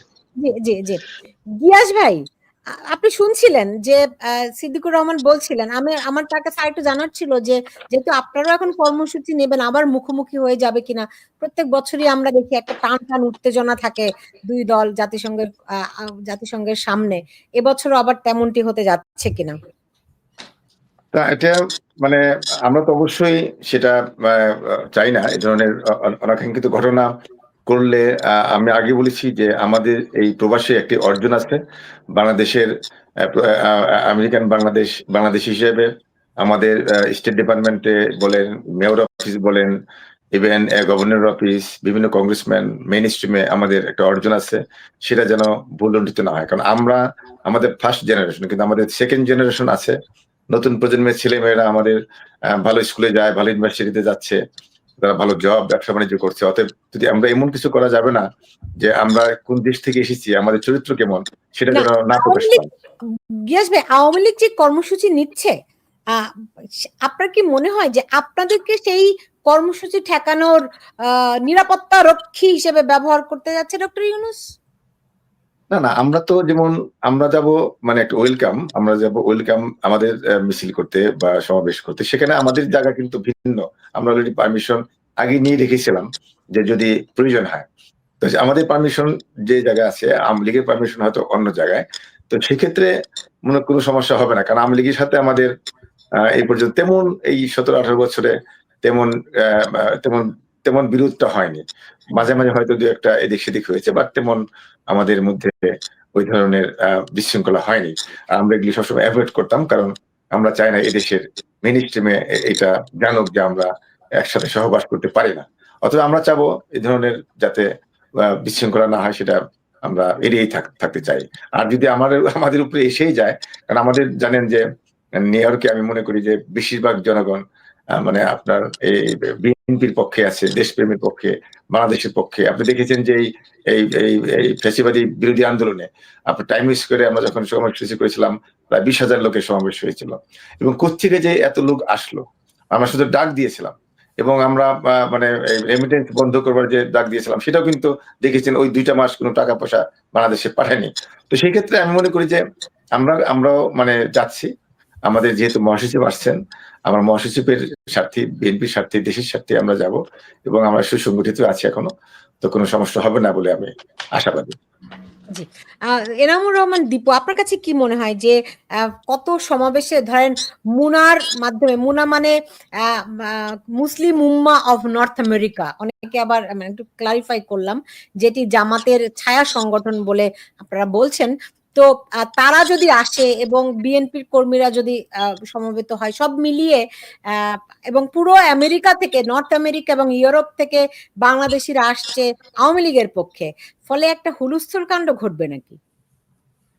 তা তো ঘটার যথেষ্ট সম্ভাবনা আছে, কারণ ওই যে গিয়াস ভাই যে কথা বললেন, আপনারাও মানে আমি এই দেশে প্রায় 1.5 যুগের মতো প্রায়, কিন্তু আমরাও একটা জিনিস চাই না যে এই দেশে বাংলাদেশি মানুষের ভাবমূর্তি বিনষ্ট হোক, এমন কোনো কর্মকাণ্ডে কোনো রাজনৈতিক দলই মানে সম্পৃক্ত হোক। কিন্তু তারপরেও এখন কিন্তু আওয়ামী লীগের আর কোনো বিকল্প পথ নাই, কারণ আওয়ামী লীগ তো দেশে নিষিদ্ধ। কাজেই তাদের শোডাউনটা এখানেই করতে হবে, এবং সেটাই করবে। মুনা আগেও আসতো, এখনো আসবে। এবং ওই যে কথা বললেন, গুপ্ত এবং সুপ্তভাবে বিএনপি কাঁধে চড়ে তারা 25 বছর কিন্তু রাজনীতি করেছে। এখন এমন অবস্থান হয়েছে তারা বিএনপিকে গিলে খেতে চায়। এবং এই যে বিএনপির আপনার মহাসচিব আসছেন, আমি আজকে পর্যন্ত এই 13 মাসে দেখলাম না কোনো একটা বিষয়ে বিএনপি শক্তভাবে কথা বলে মানে প্রধান উপদেষ্টার সাথে। কোথায় যেন একটা ম্রিয়মাণ হয়ে থাকে তারা, কোন জায়গায় তাদের সমস্যা আমি জানি না। আজকে বিএনপির মহাসচিবকে এবং জামাতের নায়েবে আমিরকে আনার অর্থ হচ্ছে এইখানে বিএনপি এবং জামাতের সমর্থনটুকু নেওয়ার জন্য। এটা ইউনূস সাহেবও জানে, কারণ ইতিমধ্যে মাহফুজ আলম যেই পরিস্থিতির মুখোমুখি হয়েছিল, এইবার ডক্টর ইউনূসকেও একটু বিব্রতকর অবস্থায় পড়তে হবে। যদিও এই যে সিদ্দিক ভাই বললেন যে হ্যাঁ, আইন হাতে তুলে নেওয়া যাবে না, মানে আইনের ভেতরে থেকে প্রতিবাদ জানানোর যেটা, সেটা আওয়ামী লীগ করবে। যদি করে এর বাইরে যায়, তাহলে তো সেটা শুধু দেশেরই ক্ষতি হবে না, আওয়ামী লীগেরও ক্ষতি হবে। তো এরা সবসময় যে জিনিসটা চায়, বিশেষ করে জামাত, আমি বিএনপির ভাইদের জিনিসটা বুঝি না, যে তারা তাদের যে নেতাকে যখন বলা হলো যে আপনি আমার সাথে যাবেন, যেহেতু বিএনপির সাথে অনেক ইস্যুতে তত্ত্বাবধায়ক বা উপদেষ্টা পরিষদে এই অন্তর্বর্তীকালীন সরকারের মানে মিল হচ্ছে না, তারা এই দাওয়াতটা কেন গ্রহণ করলেন? এটা ঠিক হয় নাই। এবং এত আপোষ করার কারণেই বিএনপির কাঁধে ব্যাপকভাবে চড়ে বসছে জামাত। এবং এখন যে বাংলাদেশে যেই আন্দোলন হবে, সেই আন্দোলনটা কার বিরুদ্ধে? তত্ত্বাবধায়ক সরকারের বিরুদ্ধে বা ডক্টর ইউনূস সাহেবের বিরুদ্ধে? নো, এই আন্দোলনটা মূলত বিএনপির বিরুদ্ধে। বিএনপিকে পিআর আদায় করবে তারা, এরকম একটা জোর, তারা জাতীয় পার্টিকে নিষিদ্ধ করবে এবং এমন একটা পরিস্থিতি তারা সৃষ্টি করবে যেখানে বিএনপি অনেকখানি রাজি হবে যে জামাতকে বিরোধী দল হিসেবে নিয়ে যাওয়ার জন্য যে এরকম একটা স্পেস তৈরি করে দেওয়ার সেটার।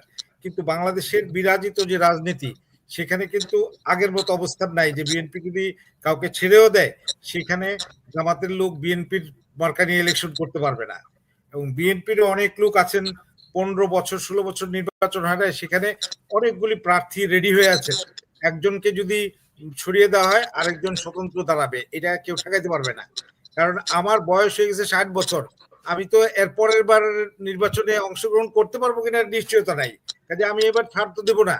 কাজে জামাত সেই সুযোগও কিন্তু পাবে না। যদি জাতীয় পার্টি থাকে তাদের ভয় যে তারা হয়তো তৃতীয় হবে, তৃতীয় হলে 5টা 7টা বা 8টা সিট পাবে, কিন্তু জাতীয় পার্টি 10 12টা 15টা 20টা সিটও পেয়ে যেতে পারে। আর যদি আওয়ামী লীগের লোকজন কিছু মানে ওইখানে ভিড়ে বা আওয়ামী লীগের ভোটগুলি ওইখানে যায় তাহলে হবে। এই ক্ষেত্রে বিএনপি যে ভুলটা এই ডাকসুর ক্ষেত্রেও করেছে, এইবারও ফখরুল ইসলাম সাহেব ইউনূসের সফরসঙ্গী হয়ে যে ভুলটা করলেন, এই ভুলের জন্য বিএনপিকে কিন্তু অনেকটা মূল্য দিতে হবে। এই কারণে যে আওয়ামী লীগ যেহেতু মাঠে নাই, আওয়ামী লীগের ভোটগুলি অটোমেটিক্যালি বিএনপির পক্ষে যাওয়ার এভরি পসিবিলিটি ছিল, সেটা খুব একটা হচ্ছে না। এই ডাকসুতে হয় নাই, ডাকসুতে হয় নাই, ভবিষ্যতে যে চাকসু সহ নির্বাচন হবে সেখানেও এই কারণে পাবে না, কারণ বিএনপির মানে অনেকগুলি ভুল সিদ্ধান্ত তারা নেয় আর খুব বেশি আপুসকামিতা। আপনারা খেয়াল আছে যে 3 জন উপদেষ্টা নিয়ে বিএনপির পক্ষ থেকে বলা হয়েছিল তাদেরকে সরিয়ে দেওয়ার জন্য। ডক্টর ইউনূস কিন্তু একবারে 3 জনকেই এমন ভাবে তাদের সামনে এন্ডোর্স করেছেন বিভিন্ন জায়গায়, লন্ডনে একজনকে, বাংলাদেশে 2টি প্রোগ্রামে 2 জনকে। এর ভিতর দিয়ে সাধারণ মানুষ যারা, তারা বিএনপিকে যেভাবে দেখতে চাচ্ছিল একটি বলিষ্ঠ ভূমিকায়, সেভাবে দেখতে পায় নাই। তারপর তাদের দলের নেতা একবারে বিদেশে স্থায়ী অবস্থান নিয়ে বসে আছেন। বাংলাদেশে 5 জুলাইয়ের পরে যেহেতু উনি এখন পর্যন্ত আসতেই পারেন নাই, তো তারা এরকম একটা বেকায়দা তো করবেনি এবং সেই সাথে সারা দেশবাসীকেও তারা একটা বেকায়দা ফেলার মতো পরিস্থিতি সৃষ্টি হয়েছে। আমি জানি না মুনা আসলে কি হবে না হবে। মুনা সবসময় এখানে এই অনেক শক্তিশালী এবং গিয়াস ভাই বলতে চেয়েছেন যে বিএনপি অনেক শক্তিশালী। বিএনপি আমেরিকাতে যদি কোনো ভোটাভুটি হয় বাংলাদেশিদের মধ্যে, সবচেয়ে বেশি ভোট পাবে জামাতের লোক যেই দাঁড়াক, সেখানে বিএনপি হয়তো সেকেন্ড হবে, আওয়ামী লীগ থার্ড হবে। এটা হলো আমার একটা নিজস্ব ক্যালকুলেশন। ইট ডাজ নট, এটা খুব মানে এমন কিছু ক্যারি করে না, কিন্তু বাস্তবতাটা হচ্ছে এরকম। কারণ সবসময় মুক্তিযুদ্ধের পরে এই দেশে যুদ্ধাপরাধী যারা ছিল তাদের ছেলে মেয়ে আন্ডা বাচ্চা সব আশ্রয় নিয়েছে আমেরিকা, ইউরোপে, লন্ডনে। এত লোক কোথেকে আসছে, এরা তখন থেকে অবস্থান নিয়েছে এবং এখানে তারা শক্তি সঞ্চয় করেছে। আরেকটা কথা আজকে গ্যাস ভাইয়ের সামনে আমি তাকে সাক্ষী রেখে বলতে চাই যে যুদ্ধাপরাধীদের বিচার শুরু হলো তখন থেকে জামাতের সাথে ইউনূস সাহেবের একটা বিশেষ সম্পর্ক গড়ে ওঠে এবং এই মুনা টুনারা প্রচুর ফান্ড রিয়েলাইজ করে তখন লবিং করার জন্য এটা ডক্টর ইউনূস সাহেবকে, আল ইলিয়াস সাহেবকে, এই আরেকজন কি উসমান কটিয়াদির এমপি ছিল, একবার শিক্ষামন্ত্রী ছিল, এইসব 12-13 জন আছে। গ্যাস ভাই ভালো জানে, তারা বলবে না হয়তো এই মুহূর্তে, আরো সময় গেলে বলবে কারা কারা এই ষড়যন্ত্রের সাথে ছিল। তারা হ্যাঁ, উসমান ফারুক।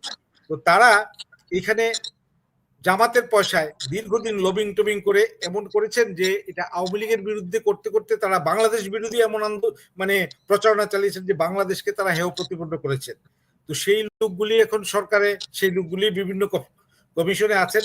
এবং আমি এটুকু বলতে চাই যে কথাটা মাহফুজ ভাই বলছে যে ঐক্যমত বলতে কোনো কিছু করার জন্য যেই ফেরেশতারা ওখানে নাজিল হয়েছেন, তাদের কারো কোনো ছাত্র জীবনেও কোনো ছাত্র রাজনীতির অভিজ্ঞতা নাই, তারা কেউ কোনোদিন সংবিধান নিয়ে কাজ করেন নাই, তাদের কারো সামাজিক কোনো গ্রহণযোগ্যতাও নেই। ডক্টর ইউনূস সাহেব নিজে একজন এনজিওর লোক, উনি সব এনজিও সহ যত ধান্দাবাজ চাঁদাবাজ সবাইকে একখানে করেছেন এবং তারাই এই 12-13 মাসে জাতির কাছে এমন একটি জগদ্দল পাথরে পরিণত হয়েছেন, যে কোনো সময় বাংলাদেশে জনবিস্ফোরণ হতে পারে। এবং উনি এই কারণে বাংলাদেশে, মাহমুদুর রহমান মান্না কি বাংলাদেশের ছাত্র রাজনীতি বা জাতীয় রাজনীতি করেন নাই? নূর করেন নাই? সাকি জুনায়েদ সাকি করেন নাই, তাদের কাউকে তো উনি সফর সঙ্গী করেন নাই। উনি কেন ওই কি আনরেজিস্টার্ড দলের একটা লোককে তার সাথে আনতে হবে?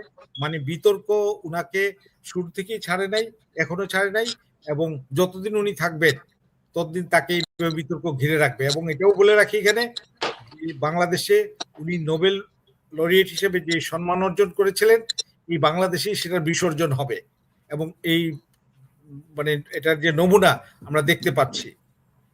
জি আমি আমি এটুকুই বলতে চাই যে এখানে যারা আওয়ামী লীগের এখানে সমাবেশে যাবেন, কেউ আইন হাতে তুলে নেবেন না, এবং এমন কোনো আচরণ করবেন না যাতে করে আমাদের ভাবমূর্তি বিনষ্ট হয়।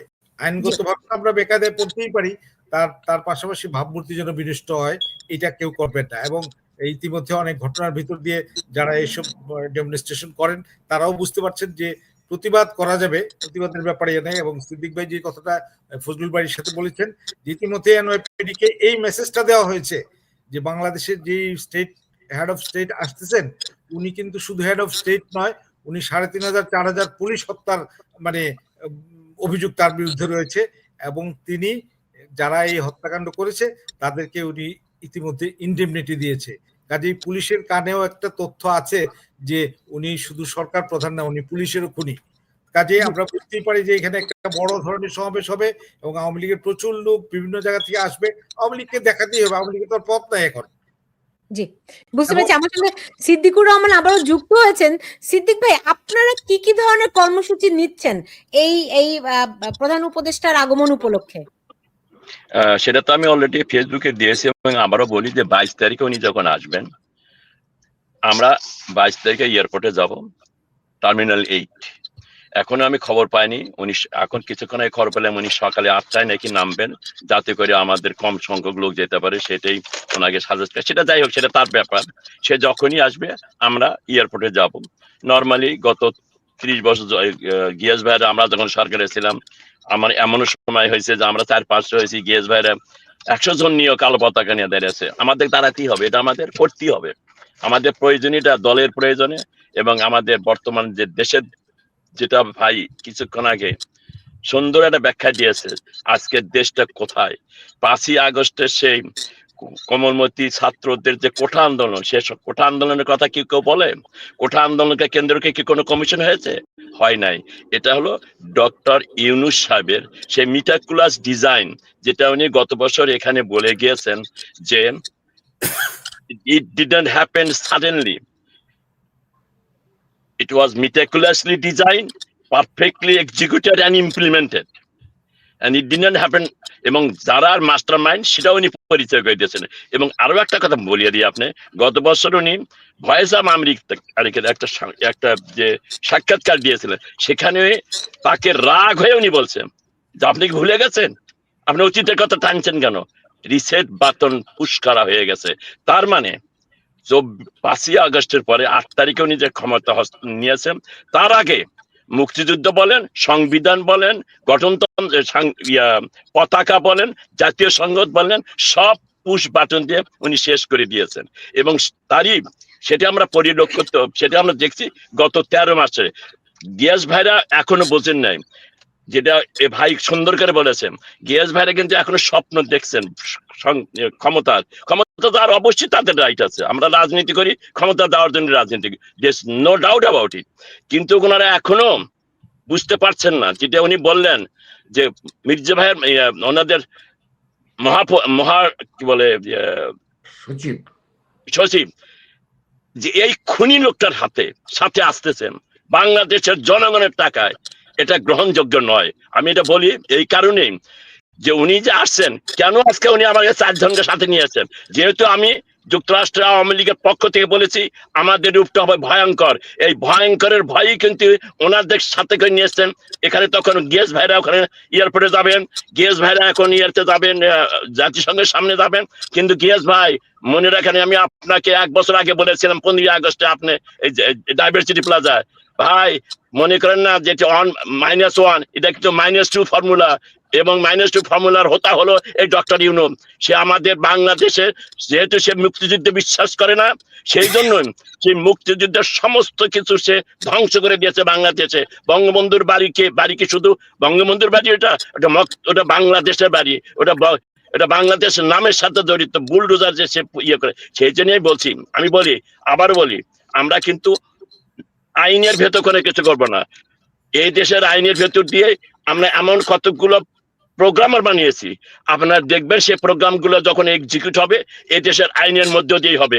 এই পুলিশ হত্যাকারী, এই ছাত্র হত্যাকারী, এই মহিলা হত্যাকারী, জনতা হত্যাকারী ডক্টর ইউনূস যে বলেছে সে নিজের এই মিটাকুলাস ডিজাইন দিয়ে করেছে, এবং এখনো বাংলাদেশে যে ঘটনাগুলো ঘটেছে সবগুলো তার মিটাকুলাস ডিজাইনের পার্ট।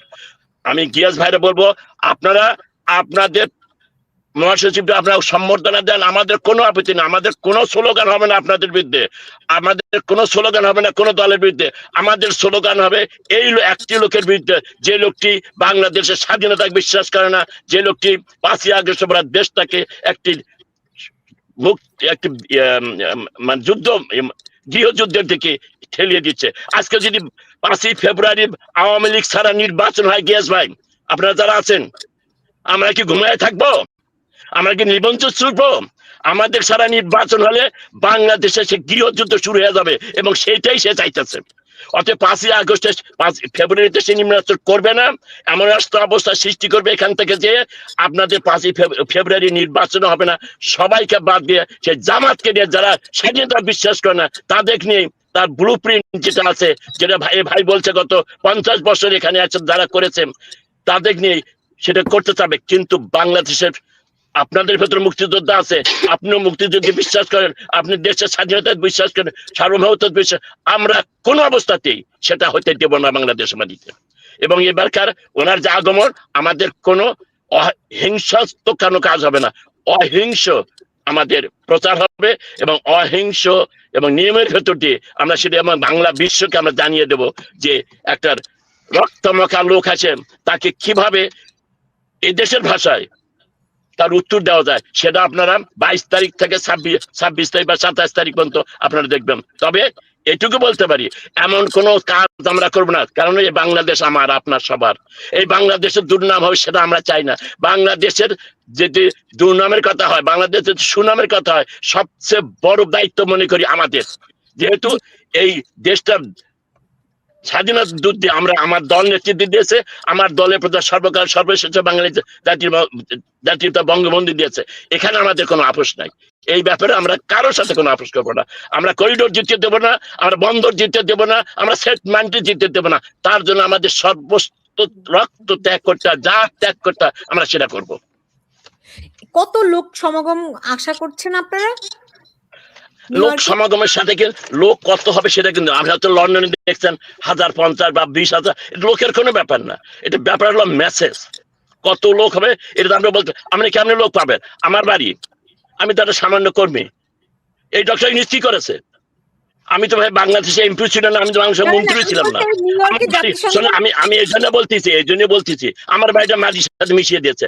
আওয়ামী লীগের অনেক নেতা কর্মী এখন আর বের হয় না, যারা আমার এক্সিকিউটিভ কমিটিতে ছিল, আমার 76 কমিটি মেম্বার, তার মধ্যে 60% লোক আমার আসে না, বের হয় না, তারা ফেসবুকে আসে না। তার কারণ আসলে তার বাড়িতে হামলা হবে, তার যদি বাড়ি ঘর থাকে, তার যদি ব্যবসা বাণিজ্য থাকে, সেজন্য। অতএব এই সমস্ত গুলোকে চ্যালেঞ্জ হিসেবে নিয়ে কে কতটুকু চ্যালেঞ্জ নিতে পারে তার উপরে আমাদের কত লোক হবে। তবে আমরা আশা করছি বহু লোক আসবে, শুধু এখানকার না, আমেরিকা, ইংল্যান্ড থেকে আসতেছে, কানাডা থেকে আসতেছে, বিভিন্ন দেশ থেকেও এই আমাদের এই প্রতিবাদ বিক্ষোভ সমাবেশ যেটা আমরা করবো ডক্টর ইউনূসে, সেখানে তারা জয়েন করবে। এবং 50টা স্টেটে আমার 39টা কমিটি আছে, ছাত্রলীগ, যুবলীগ, স্বেচ্ছাসেবক কমিটি, তাদের নেতা কর্মী সবাই অলরেডি এখানে আসার, তাদের হোটেলে, তাদের বা বিভিন্ন জায়গা থাকার তারা কর্মসূচি শুরু করে দিয়েছে। আমি এক্সাক্ট নাম্বার বলতে পারবো না, তবে একটা ফর্মিডেবল নাম্বার, একটা ভালো সংখ্যা উপস্থিত থাকবে বলে আমার বিশ্বাস। কারণ অনেকে বলেছেন আমাদের তো পিঠ ওয়ালে ঠেকে গেছে, আমাদের তার কোনো উপায় নাই, বাংলাদেশে তো কাউকে বেরোতে দেয় না, এখানে তো ডক্টর ইউনূস সে কাজটি করতে পারবে না। যদিও পররাষ্ট্র উপদেষ্টা বলেছেন এখানকার এনআইপিডি নাকি আমাদের সাহায্য করবে। আর ভাই এনআইপিডি তোমার বেতন খায় না, এনআইপিডি তোমার বেতন নেয় না, ইটস নট ইউর বাংলাদেশ। যে তুমি কথা বললি তার বাড়ি আওয়ামী লীগের বাড়ি ফুরিয়ে দিবে, এই সমস্ত কথা। এই যে কনসুল জেনারেল যে আছে সে তার বক্তব্য বলছে আমার নাকি 3 বছর জেল হবে, আমার 3 বছর জেল। আর ওটা চেনে না বাংলাদেশ, আমাকে চেনে না। সে কিসের 3 বছর? আমি কি কোনো ক্রাইম করেছি? আমরা যে জাতির তার কনসুল জেনারেল অফিসে আমরা গেছি, আমরা তো কোনো মারামারি করতে যাই নাই। আমি পুলিশের কাছে পারমিশন নিয়ে, পুলিশ আমার সাথে ছিল, আমাদের সাথে দ্বিগুণ সংখ্যক পুলিশ ছিল সেখানে। আমরা কি কোনো গন্ডগোল করতে গেছি? আমরা কি গন্ডগোল করেছি? গন্ডগোল তো ডক্টর এই কনসুল জেনারেল তার মহিলা ওনাকে বাইরে পাঠিয়ে দিয়ে গন্ডগোলটা উনি সৃষ্টি করেছেন এবং ওনার লোকরাই দরজায় ধাক্কা দিয়েছে। আমার নেতা কর্মীরা কোনো কিছুই কোনো পাবলিক প্রপার্টিতে হাত দেবে না। এবং আবার বলছি, আগামী 22 তারিখ থেকে 26 তারিখ পর্যন্ত আমরা এমন কোনো কাজ করব না যেটা এ দেশের আইন অ্যালাউ করে না। জি, এমনিতে সিদ্দিক ভাই, আমি এই গিয়াস ভাই আছেন, গিয়াস ভাই এই শোই একটু আগেই বলতেছিলেন, তিনি বলছিলেন যে গত 15-16 বছর পরে তিনি দেশে গেছেন, তিনি দেশে যেতে পারেননি। তো আপনাদের কি মানে ধরেন এখন আপনার কর্মীরা যেমন বলছে দেয়ালে পিঠ ঠেকে গেছে, তাদের মিছিলে দেখলেই বাড়িতে গিয়ে হামলা করছে, রাইট? একসময় ওনাদেরকেও এই পরিস্থিতিতে পড়তে হয়েছে আপনাদের আওয়ামী লীগের আমলে। এই ব্যাপারে এটা অতটা সত্য না। ওই গিয়াস ভাই বলে, ওই যে মালিক ভাই বলে লাগছে নাকি 20 বছর পরে গেছে। আমি তো দেখছি ভাই বাংলাদেশে এরকম অবস্থা কোথাও হয়নি যে কোনো নেতা এখান থেকে যে বাংলাদেশে কোথাও অ্যাটাক হয়েছে, বাংলাদেশে কাউকে কোনো তার বাড়ি ঘর করেছে বা কাউকে অ্যারেস্ট করা হয়েছে, এরকম হিসাব কিন্তু আমার কাছে নাই। অনেকেই গেছে, অনেকে যাওয়ার সময় আমাকে জিজ্ঞাসা করে, আমি কিন্তু আপনার যদি কোনো অসুবিধা হয় আপনি বলেন, আমি হেল্প করবো। আমি বলি ওনাদের যে এখন আছে কি আর নাম, আইনজীবী খোকন ভাই কিন্তু প্রায় আসতো। আমি ওনার সাথে একবারে একই ফ্লাইটে গেছি, ওনার সাথে আলাপ করি, তো সবসময় আসতেন যাইতেন, কারণ আমাদের তেমন কোনো অসুবিধা হয় না। তবে দল হিসেবে আপনারা চাচ্ছেন আমরা দাঁড়াতে পারছি না, সেটা হলো রাজনীতি চিন্তা। কিন্তু এখন যে ব্যবস্থা হচ্ছে, এখন আমাকে ছিঁড়ে ফেলবে। আজকে আমার জেনারেল সেক্রেটারি যে আমাকে এয়ারপোর্ট থেকে আমরা বেরোতে পারবো না, কিন্তু এই অবস্থাটা গত 15 বছর ছিল না। সিদ্দিক ভাই, এই কথা তো সত্য। ধরেন গত 15-16 বছর আওয়ামী লীগের বিএনপির কর্মীরা ঘরে ঘুমাতে পারেনি, মামলা হয়েছে, হামলা হয়েছে, এ কথা কেউ অস্বীকার করতে পারবেন না আপনারা। আবার এই কথাও বিএনপি অস্বীকার করতে পারবে না যে 21 আগস্ট গ্রেনেড হামলা করে পুরো আওয়ামী লীগকে নিশ্চিহ্ন করার চেষ্টা হয়েছে। এই যে দুই দলের মধ্যে এই যে গ্যাপ, এই যে মানে অবিশ্বাসের সম্পর্ক, এইখান থেকে কি বের হওয়ার, আজকে বাংলাদেশ যখন ক্রান্তিকালে, আপনাদের কি মনে হয় এখান থেকে বের হওয়ার কোনো সুযোগ আছে? প্রথমে যদি গিয়াস ভাই একটু বলতেন। ধন্যবাদ। আসলে এই আমি তো দেখে 14-15 বছর যাইনি, সেটা তো একটা কথা। মানে ভয় তো অবশ্যই ছিল, এবং আমার নাম নিয়ে আপনাদের নেত্রী শেখ হাসিনা কিন্তু বলেছে এখানে কারা কারা বিএনপি লিড দিচ্ছে, এবং সেখানে আমার নাম আলোচিত হয়েছে। আর আমার বড় ভাই নাসির লস্কর, তিনি কোনো রাজনীতি করেন না, তিনি ব্যবসা করেন। বড় ভাই যেহেতু আমি করি, তিনি করেন না রাজনীতি, তো তাকেও মামলা দিয়ে গ্রেপ্তার করা হয়েছে। তো সেই কারণে এটা তো আমি সাক্ষী দিচ্ছি। তো এই ক্ষেত্রে অবশ্যই মানে 15 বছর যে মানে আওয়ামী লীগ যে শাসনটা করেছে, সেটা অবশ্যই মানে 71-এর যে চেতনা, মানে মুক্ত বাজার, মুক্ত অর্থনীতি বা মুক্ত মানে রাজনীতি এবং গণতন্ত্র, ভোটের অধিকার, সবই কিন্তু 71-এর চেতনাকে মানে ভূলুণ্ঠিত করেছে বলেই কিন্তু এই 24-এর গণ অভ্যুত্থান হয়েছে। আমি একটা জিনিস ডিফার করতে চাই, সেটা হলো ডক্টর ইউনূসের এই গণ অভ্যুত্থানে ডক্টর ইউনূসের কোনো ভূমিকা ছিল না। ডক্টর ইউনূস তার ব্যবসা বাণিজ্য রক্ষার জন্য সে নীরব ছিল, এবং যেহেতু শেখ হাসিনা তার প্রতি বা ভারত তার প্রতি অসন্তুষ্ট ছিল, আক্রোশ ছিল, সেই জন্য শেখ হাসিনা মানে ডক্টর ইউনূসকে তারা মানে বিভিন্নভাবে হয়রানি করেছে। কিন্তু ডক্টর ইউনূস কিন্তু এটার প্রতিবাদ বা গণতন্ত্র রক্ষার তেমন একটা ভূমিকা আমরা দেখিনি ডক্টর ইউনূসকে। এবং যখন গণ অভ্যুত্থান হয় তখন তিনি জানতেনই না গণ অভ্যুত্থান হচ্ছে, তিনি ফ্রান্সে বসে কি হসপিটালে বা কোথায় ব্যস্ত ছিলেন। তো সেই কারণে আমি বলবো তাকে খুঁজে বের করা হয়েছে যে কাকে এই তত্ত্বাবধায়ক প্রধান দেওয়া যায়, এবং তাকে আনা হয়েছে। তো বাংলাদেশের 95% মানুষ যদি মানে সরকারের বিরুদ্ধে ঐক্যবদ্ধ আন্দোলন না করে, তার কোনো একটা গণ অভ্যুত্থান হয় না। যেখানে আওয়ামী লীগের মতো একটি শক্তিশালী দল, যেখানে তারা পুলিশ বাহিনী, আর্মি এবং প্রশাসন, বিচারালয় সমস্ত তাদের কন্ট্রোলে, ভারত তাদের পক্ষে। সেই ক্ষেত্রে একটি সরকারকে মানে 95% সর্বত্র জনগণ যদি গণ অভ্যুত্থান না করে তাহলে পতন হয়। সেই ক্ষেত্রে আমি মনে করি না যে ডক্টর ইউনূসের এখানে ভূমিকা আছে। তাছাড়া আলী রিয়াজরা যখন আজকে দেখেন যারা উপদেষ্টা হয়ে আছেন, সেই উপদেষ্টার 2-1 জন ছাড়া ম্যাক্সিমাম হলো আপনার, তারা তাদের কোনো ভূমিকা ছিল না গণ অভ্যুত্থানে, বা 15 বছরে তাদের কোনো আওয়ামী লীগের বিরুদ্ধে কথা বলেনি। এবং আলী রিয়াজের কথা বলেন, আলী রিয়াজও কিন্তু এই আওয়ামী লীগের বিরুদ্ধে কখনো কথা বলেনি। আমরা যখন হিয়ারিং হয়েছে কংগ্রেসে, আমরা সেখানে প্রোটেস্ট করেছি যে বাংলাদেশকে মানে বাংলাদেশের বিরুদ্ধে বলেন তাদের কোনো ভূমিকা নেই, এটা ভুল। তারা এক লেভেলে কাজ করেছে, আপনারা আরেক না, লেভেলে। আমি বলি আলী রিয়াজে আমরা কংগ্রেসে গিয়েছিলাম হিয়ারিং এ, আলী রিয়াজ বিএনপির বিরুদ্ধে কথা বলেছে। আলী রিয়াজ তখন মানে আপনার আমাদের পক্ষে কথা বলেনি। তো সেই ক্ষেত্রে আলী রিয়াজের কোনো বাংলাদেশের এই সরকার বিরোধী আপনি একটা কোন রকম কিছু দেখাইতে পারবেন না। আলী রিয়াজ আওয়ামী লীগের বিরুদ্ধে কথা বলেছে। ডক্টর ইউনূস সাহেব উনি নীরব ছিলেন, যেহেতু ওনার ব্যবসা বাণিজ্য আছে, ওনার মানে সেক্ষেত্রে উনি ওনার মতো করে কাজ করেছে আর কি, ওনার লবিতে কাজ করেছে। হ্যাঁ, কিন্তু না সেক্ষেত্রে ওনাকে যেহেতু ছাত্ররা কল দিয়েছে, উনি মনে করছেন যে ছাত্ররা তাকে ক্ষমতায় বসালো এবং ছাত্রদের ক্যারিয়ার দিলেন, অথচ 15 বছর ছাত্রদের সঙ্গে ডক্টর ইউনূসের 3 তারিখে কথা হয়েছে, এবং ছাত্ররাই তাকে ডেকে আনছেন। সেক্ষেত্রে উনি ক্রেডিট দিলেন ছাত্রদেরকে, অথচ এখানে ছাত্রদের দাবি ছিল কোটা আন্দোলন, এবং ছাত্রদের দাবি কিন্তু সরকার পতনে ছিল না। বিএনপি মনে করেন এই 15-16 বছর আন্দোলন করে, আমরা প্রবাসীরা, আপনার সারা বিশ্বের প্রবাসীরা ঐক্যবদ্ধভাবে আন্দোলন করেছি, এই ক্রেডিট কিন্তু আমাদেরকে দেননি ডক্টর ইউনূস সাহেব। তারপরও আপনারা চান যে ডক্টর ইউনূস ব্যর্থ না হোক। আমরা চাই হ্যাঁ যে ব্যর্থ না হোক, কারণ এই আন্দোলনের ফসল তো আমরা আন্দোলন করেছি মানে আওয়ামী লীগ পতনের ঘটনার জন্য, এবং তারপরে যদি এই সরকারটা এসেছে, আমরা চাই একটি সুষ্ঠু নির্বাচন হোক, একটি নির্বাচনের মাধ্যমে একটি গণতান্ত্রিক সরকার আসুক, এটি কিন্তু বিএনপি চাচ্ছে। জি, আমি আপনাকে যে প্রশ্নটি করেছিলাম যে মানে এই যে অবিশ্বাসের সম্পর্ক আওয়ামী লীগ আর বিএনপির মধ্যে তৈরি হয়েছে নানান কারণে, সেইটা কি দূর করার কোনো প্রেক্ষাপট, কোনো সময়? কারণ দেশের এখন তো ক্রান্তিকাল। আপনার একটা কথা বলি, সিদ্দিক ভাই আছেন লাইনে, 111 সময় আমরা কিন্তু স্টেট ডিপার্টমেন্টে গিয়ে, কংগ্রেসে গিয়ে আমরা বলেছি 2 নেত্রীর মুক্তি চাই। আমরা কিন্তু শুধু দেশনেত্রী বেগম খালেদা জিয়ার মুক্তি চাইনি, আমরা ওই সময় চেয়েছিলাম যে একটি গণতান্ত্রিক পরিবেশ আসুক, গণতান্ত্রিক সরকার আসুক, আওয়ামী লীগ হোক, বিএনপি হোক।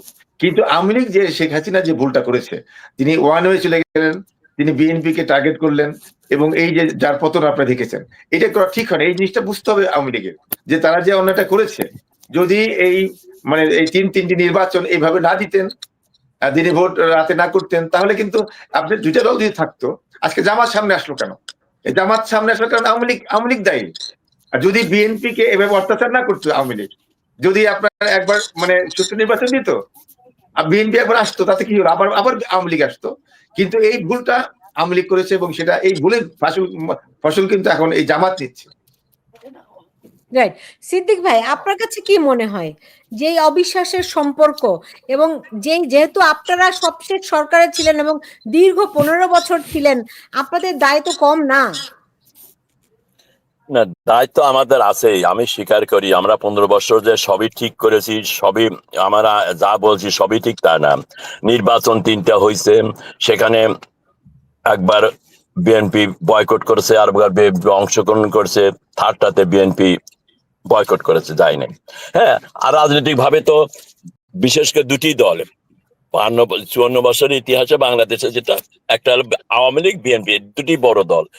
91 সালে 91 সালে তখন সরকার গঠন করলো বিএনপি নেতৃত্বে, তখন থেকে তো আমাদের সেই তত্ত্বাবধায়ক সরকার আন্ডারে একটা তো রেওয়া শুরু হয়েছিল যে একবার বিএনপি ক্ষমতা গেছে, পরের বার আমরা ক্ষমতা গেছি, তারপর আমরা ক্ষমতা থেকে চলে গেছে বিএনপি, এবং সর্বপ্রথম আওয়ামী লীগে কিন্তু শান্তিপূর্ণভাবে একটা প্রসেসের মধ্য দিয়ে, নির্বাচনের মধ্য দিয়ে ক্ষমতা হস্তান্তর করেছে। আমরা তো সেটা শুরু করেছিলাম, কিন্তু দুর্ভাগ্য আমাদের সেটা আমরা কন্টিনিউ করতে পারিনি। 2001 সাল থেকে 2007 সাল পর্যন্ত আমি ওগুলো উল্লেখ করতে চাচ্ছি না, এটা আমাদের সবারই অধিকার। আমরা 9/11 সৃষ্টি করেছি, আমরা একসাথে যেটা গিয়েস ভাই বলছেন, আমরা কিন্তু দুই দলই একসাথে পাশাপাশি আমরা যখন ওই ফখরুদ্দিন মঈনুদ্দিন আসছে আমরা আন্দোলন করেছি, আমরা অংশগ্রহণ।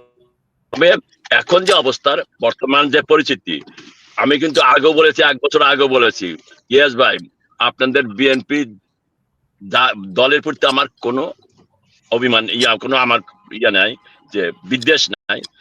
দায়িত্ব কিন্তু যেমন বিএনপি তেমনি আওয়ামী লীগের। বাংলাদেশের আজকে যে অবস্থার ভেতর যাচ্ছে, যে 30 লক্ষ শহীদ 2 লক্ষ মামনের বিনিময়ে যে স্বাধীনতাটা আমরা অর্জন করেছিলাম, সেই স্বাধীনতা কিন্তু নতুন সংবিধান করে সবকিছু বিসর্জন দিয়ে এই ডক্টর ইউনূস তার দৈত্য দিয়ে আমাদের কিন্তু ধ্বংসের দ্বার প্রান্তে নিয়ে যাচ্ছেন। আপনারা আপনাদের নেতা আসবেন, তাকে বোঝানোর চেষ্টা করেন, এই লোকটার আর সুযোগ দিয়েন না। এই লোকটার আন্ডারে কোনো নির্বাচন করেছি, নির্বাচন সুষ্ঠু হবে না। আমি আপনারা অন রেকর্ড আমি বলছি, এই ইউনূস সাহেবের প্রেস সেক্রেটারি কিন্তু সে বলেছে আগামী ফেব্রুয়ারি মাসে যে নির্বাচন হবে, আপনারা শুনেছেন কিনা জানি না, উনি বলেছেন আগামী ফেব্রুয়ারি মাসে যে নির্বাচন হবে এটা একটা অনন্য নির্বাচন হবে, এবং সেই নির্বাচনটা ঢাকা ইউনিভার্সিটিতে যেভাবে নির্বাচন হয়েছে সে আদলই এবং সেই সিস্টেমই নির্বাচন হয়ে নতুন বাংলাদেশ তারা করবে। অতএব বুঝে নিয়েন ভাই, এখনো সময় আছে, আমাদের কোনো আপত্তি নাই। আমরা 15 বছর ক্ষমতা ছিলাম, আপনারা ক্ষমতায় আসেন, আমাদের কোনো আপত্তি নাই। আসুন আমরা দেশে গণতন্ত্র পুনঃপ্রতিষ্ঠিত করে, এখন গণতন্ত্র দেশে নাই, তার জন্য আমরাও দায়ী, আপনারা দায়ী। দেশে বৃহত্তর বিরোধী দল আমরা করতে পারিনি, আপনারা যেমন হতে পারেনি, এটা আমাদের সরকারি দল হিসেবে আমরাও সেটা করতে পারি। সে ব্যর্থতা আমাদের সবারই নিতে হবে। আমাদের হয়তো বেশি দায়িত্ব, আপনাদের কম ছিল, কিন্তু দায়িত্ব আমাদের সবারই ছিল। এখন আমি বলি এখনো সময় আছে, এই দেশটা রক্ষা করার দায়িত্ব আপনাদের আমাদের।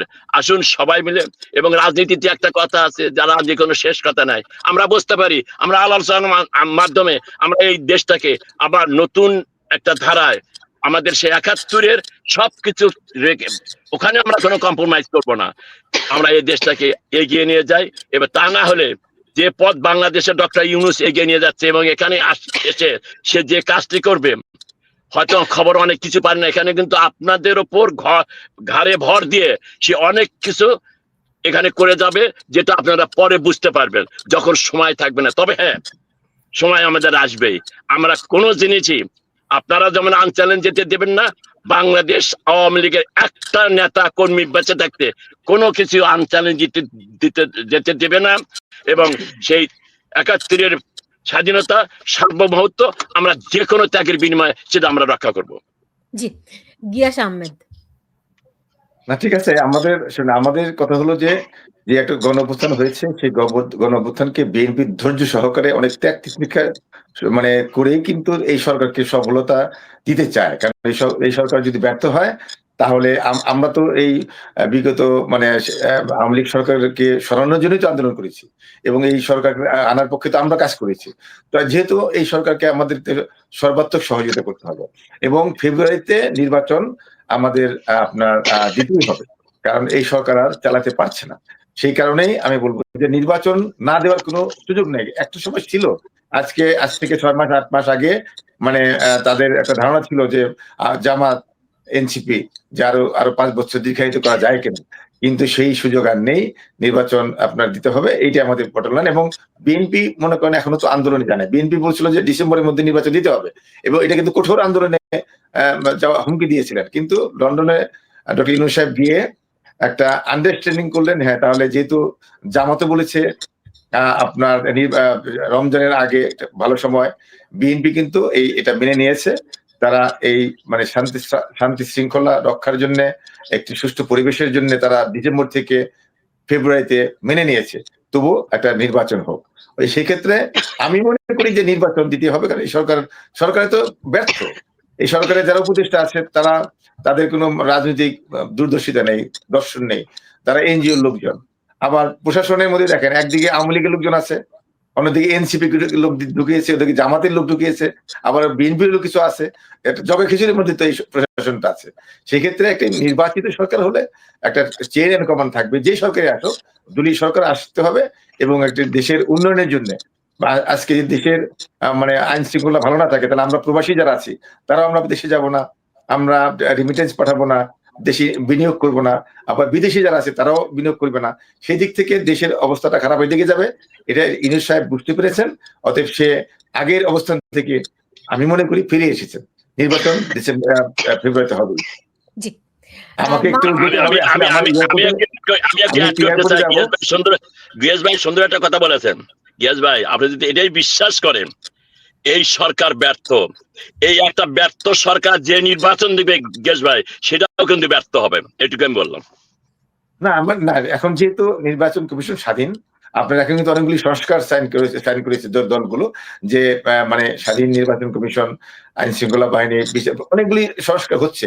তবে এবার তো সচেতন, এবার মনে করেন জামাতও থাকবে, তাদের পাহারা দিবে, এনসিপি পাহারা দিবে, আওয়ামী লীগ বিএনপিও পাহারা দিবে। সেক্ষেত্রে আমার মনে হয় না কারচুপি করতে পারবে। প্রশাসনে বিএনপির লোক আছে, জামাতের লোক আছে, অথবা এককভাবে যে এই সরকার কন্ট্রোল করে ইউনিট সরকার প্রশাসন, সেটা কিন্তু না।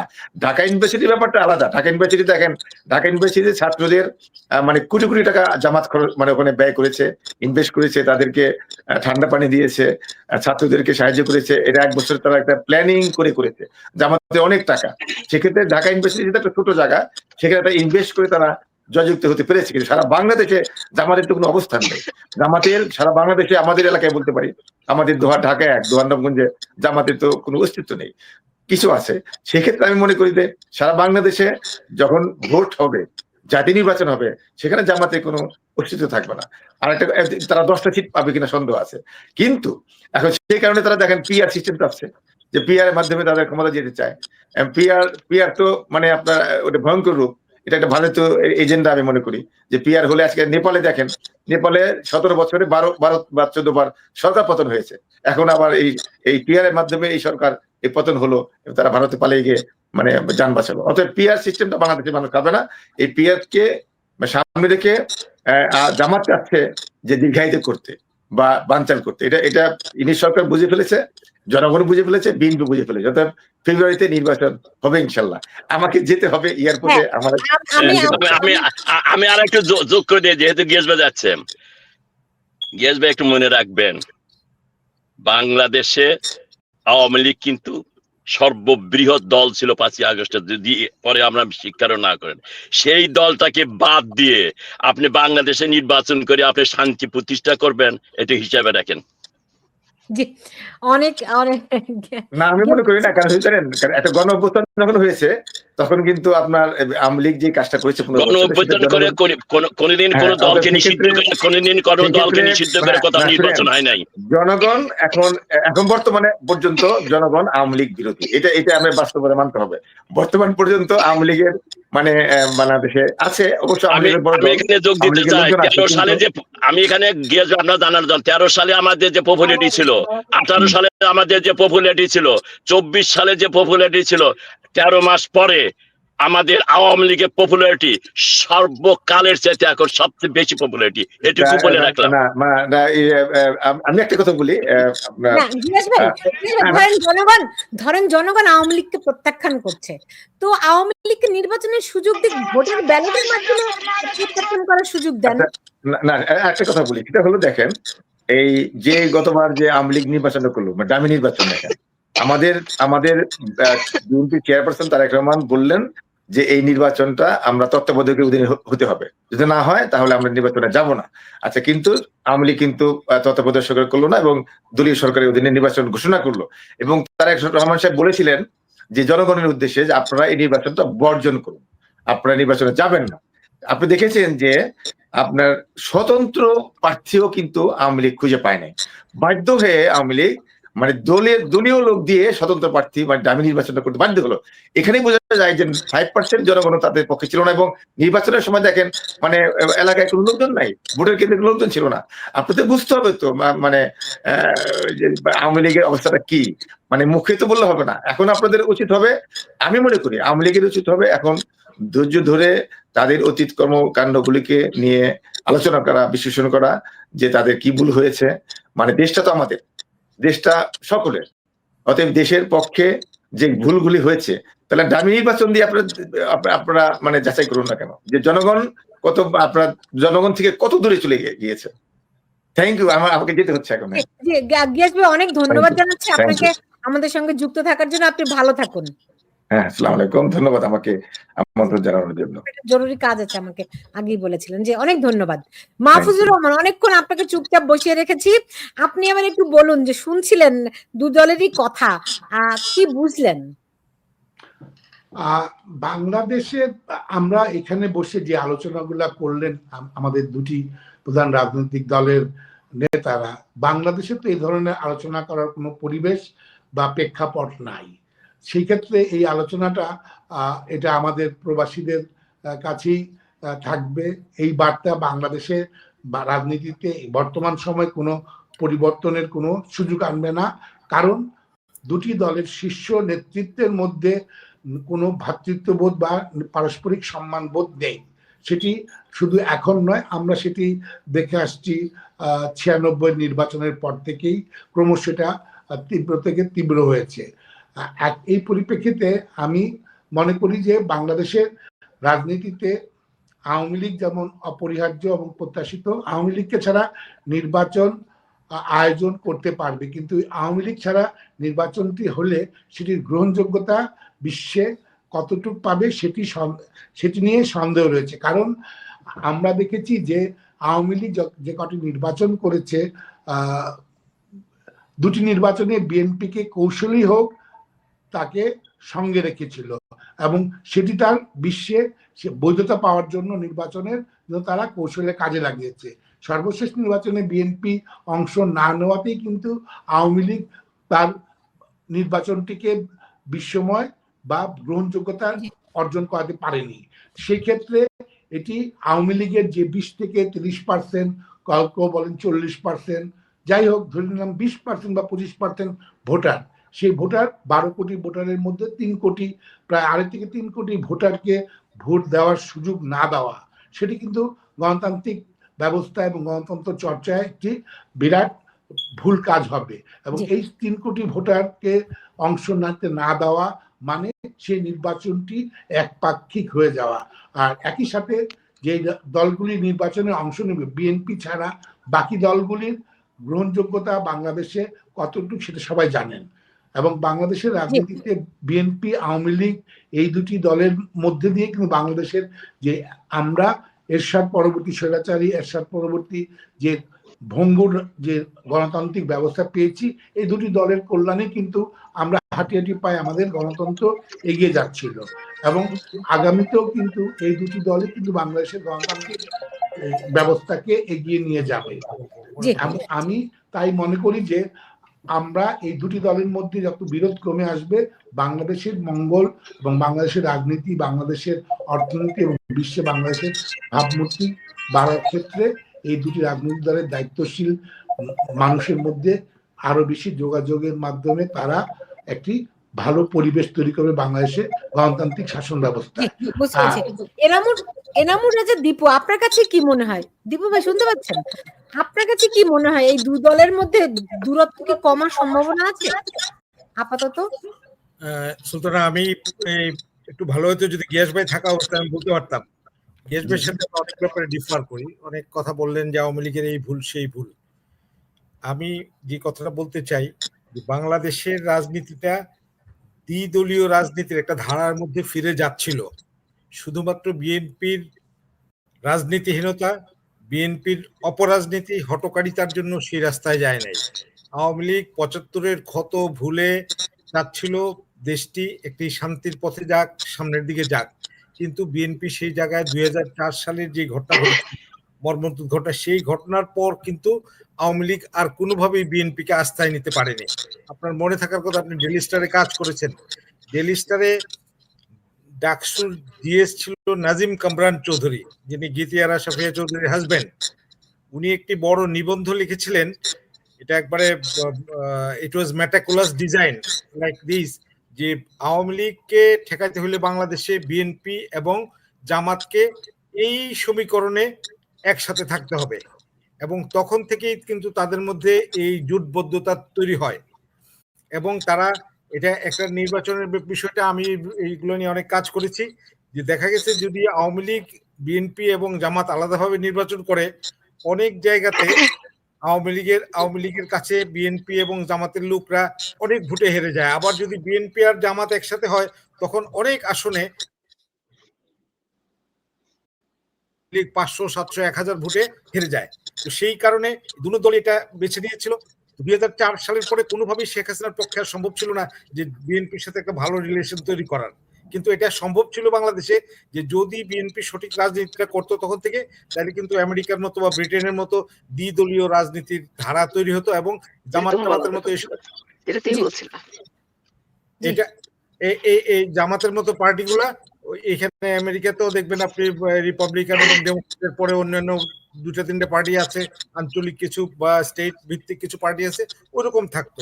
কিন্তু সেই সুযোগটা কিন্তু বিএনপি নষ্ট করেছে।